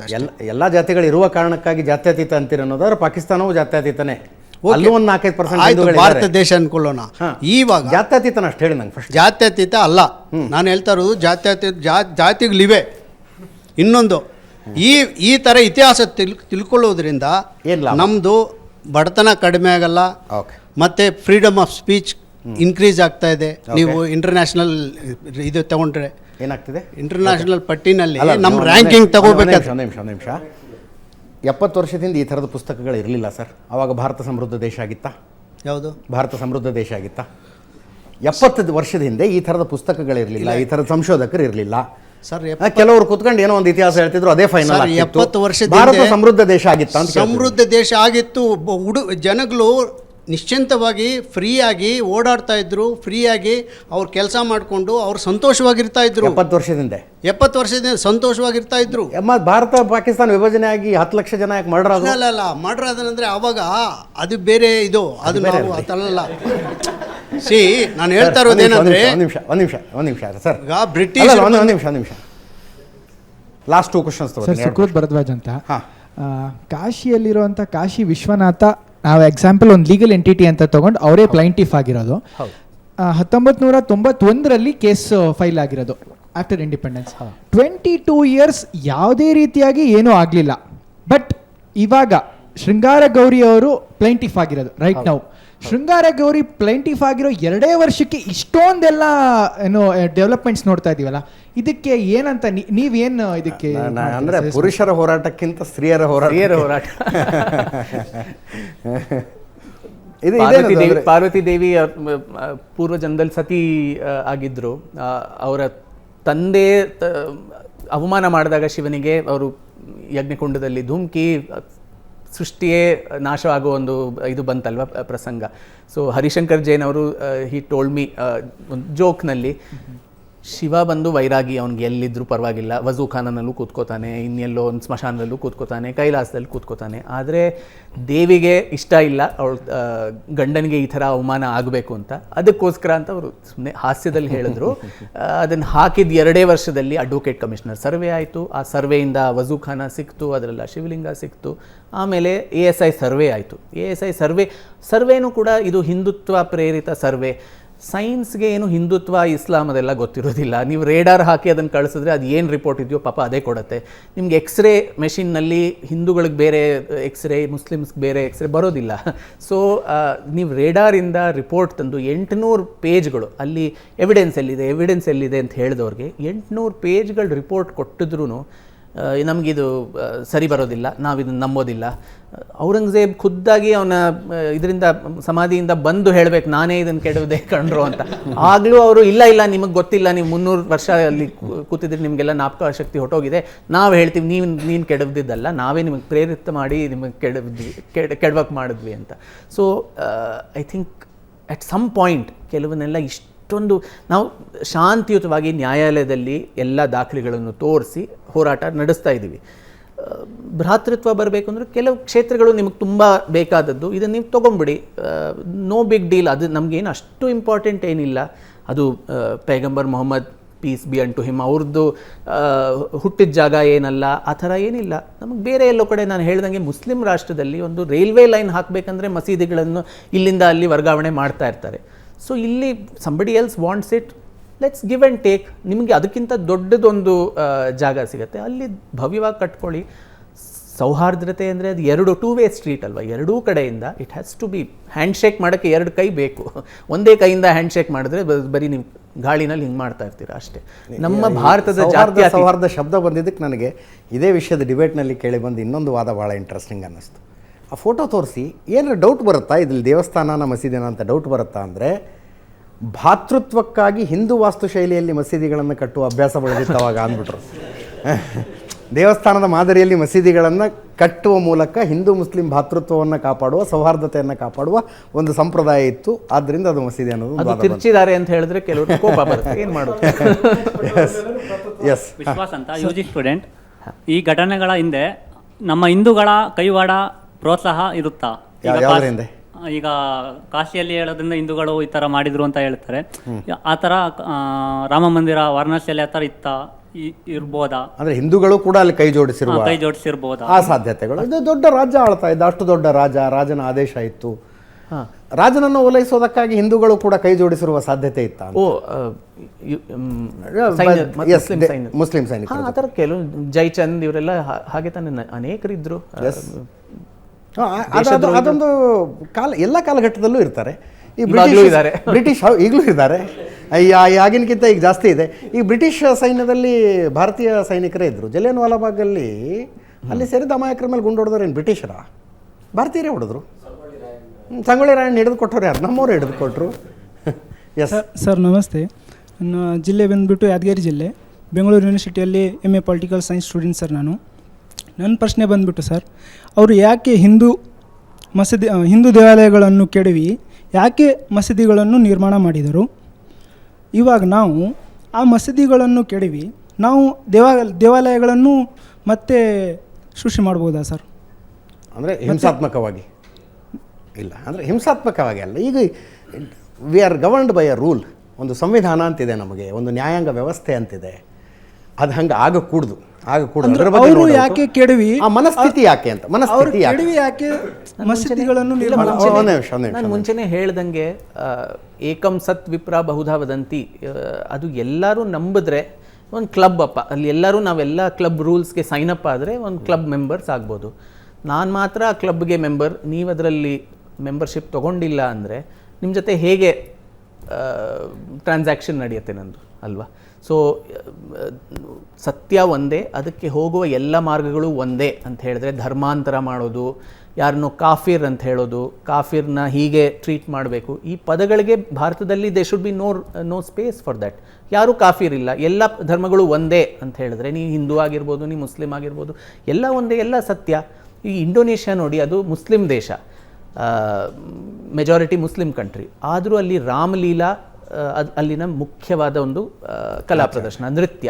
ಅವ್ರು ಹೇಳೋದು ನಾವಿವತ್ತು ಮುಸ್ಲಿಂ ಸಮುದಾಯವನ್ನು, ಮುಸ್ಲಿಂ ಫೇತ್ನ ಫಾಲೋ ಮಾಡ್ತೀವಿ, ಬಟ್ ನಮ್ಮ ಪೂರ್ವಜರೆಲ್ಲ ಹಿಂದೂಗಳೇ. ಅವ್ರಿಗೆ ರಾಮ ತುಂಬ ಬೇಕಾದವನು. ರಾಮಕೇನ್ ಅನ್ನೋದೇ ಥೈಲ್ಯಾಂಡ್ನಲ್ಲೆಲ್ಲ ರಾಮಾಯಣದ ಒಂದು ವರ್ಷನ್ ಅವರಲ್ಲಿ ಯೂಸ್ ಮಾಡೋದು. ಸೊ ಇಲ್ಲಿ ಮಾತ್ರ ಯಾಕೆ? ನಮ್ಮ ಪೂರ್ವಜರೆಲ್ಲ ಹಿಂದೂಗಳೇ ಆಗಿದ್ದರು, ಇವತ್ತಿನ ಮುಸಲ್ಮಾನರು ಅವರ ಪೂರ್ವಜರು ಒಂದಾನೊಂದು ಕಾಲದಲ್ಲಿ ಯಾರು ಸೌದಿ ಅರೇಬಿಯಾದಿಂದ ಬಂದವರಲ್ಲ ಇಲ್ಲಿ. So culturally and nationally Hindu culture is a part of this. And ನಾವು ನಮ್ಮ ಮನೆಯಲ್ಲಿ ಯಾವ ಮತನ ಫಾಲೋ ಮಾಡ್ತೀವೋ ಅದು ಬೇರೆ. ಸೊ ಆ ಮನೋಭಾವ ಇಲ್ಲದೆ ಇರುವಾಗ ಈ ಎಲ್ಲ ಗಲಭೆಗಳು ಬರುತ್ತೆ. ಅದು ಯಾಕೆ ಆ ಮನೋಭಾವ ಇದೆ ಅನ್ನೋದು that becomes the tenets of that religion. ಅದು ಆದರೂ ಸರ್ ಅವರು ಹಿಂದೂ ದೇವಾಲಯಗಳನ್ನು ಕೆಡವಿ ಮಸೀದಿಗಳನ್ನು ನಿರ್ಮಾಣ ಮಾಡಿದ್ದು ತಪ್ಪು ತಾನೇ ಸರ್? ಖಂಡಿತ ತಪ್ಪು. ಈಗಿನ ಕಾಲಘಟ್ಟದಲ್ಲಿ ಈಗಿನ ಸ್ಟ್ಯಾಂಡರ್ಡ್ ಪ್ರಕಾರ ಆಗಿನ ಕಾಲಘಟ್ಟದಲ್ಲಿ ಅದು ಹೆಮ್ಮೆಯ ವಿಷಯ ಆಗಿತ್ತು. ಕುವತುಲ್ ಇಸ್ಲಾಂ ಅನ್ನುವ ಒಂದು ಮಸೀದಿ ದಿಲ್ಲಿಲಿದೆ.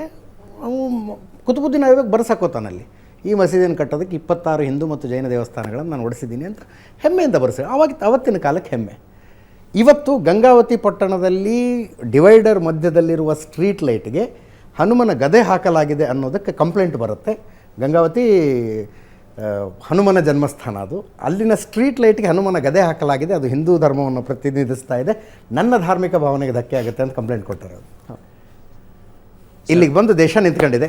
Thank you so much Vikram Sampath ಅವರು, ಎಷ್ಟೊತ್ತು ನನ್ನ ಪ್ರಶ್ನೆಗಳಿಗೆ ಮತ್ತು ಆಹ್ವಾನಿತರೆಲ್ಲರ ಪ್ರಶ್ನೆಗಳಿಗೆ ಉತ್ತರ ಕೊಟ್ಟಿದ್ದಕ್ಕೆ ನಿಮ್ಮೆಲ್ಲರಿಗೂ ಕೂಡ ಧನ್ಯವಾದ. ಮುಂದಿನ ವಾರ ಮತ್ತೊಬ್ಬ ಅತಿಥಿಯೊಂದಿಗೆ ಮತ್ತೆ ಬರ್ತೀನಿ. ನೇರ ದಿಟ್ಟ ನಿರಂತರ ಸುದ್ದಿಗಾಗಿ ನೋಡ್ತಾ ಇರಿ ಏಷ್ಯಾನೆಟ್ ಸುವರ್ಣ ನ್ಯೂಸ್.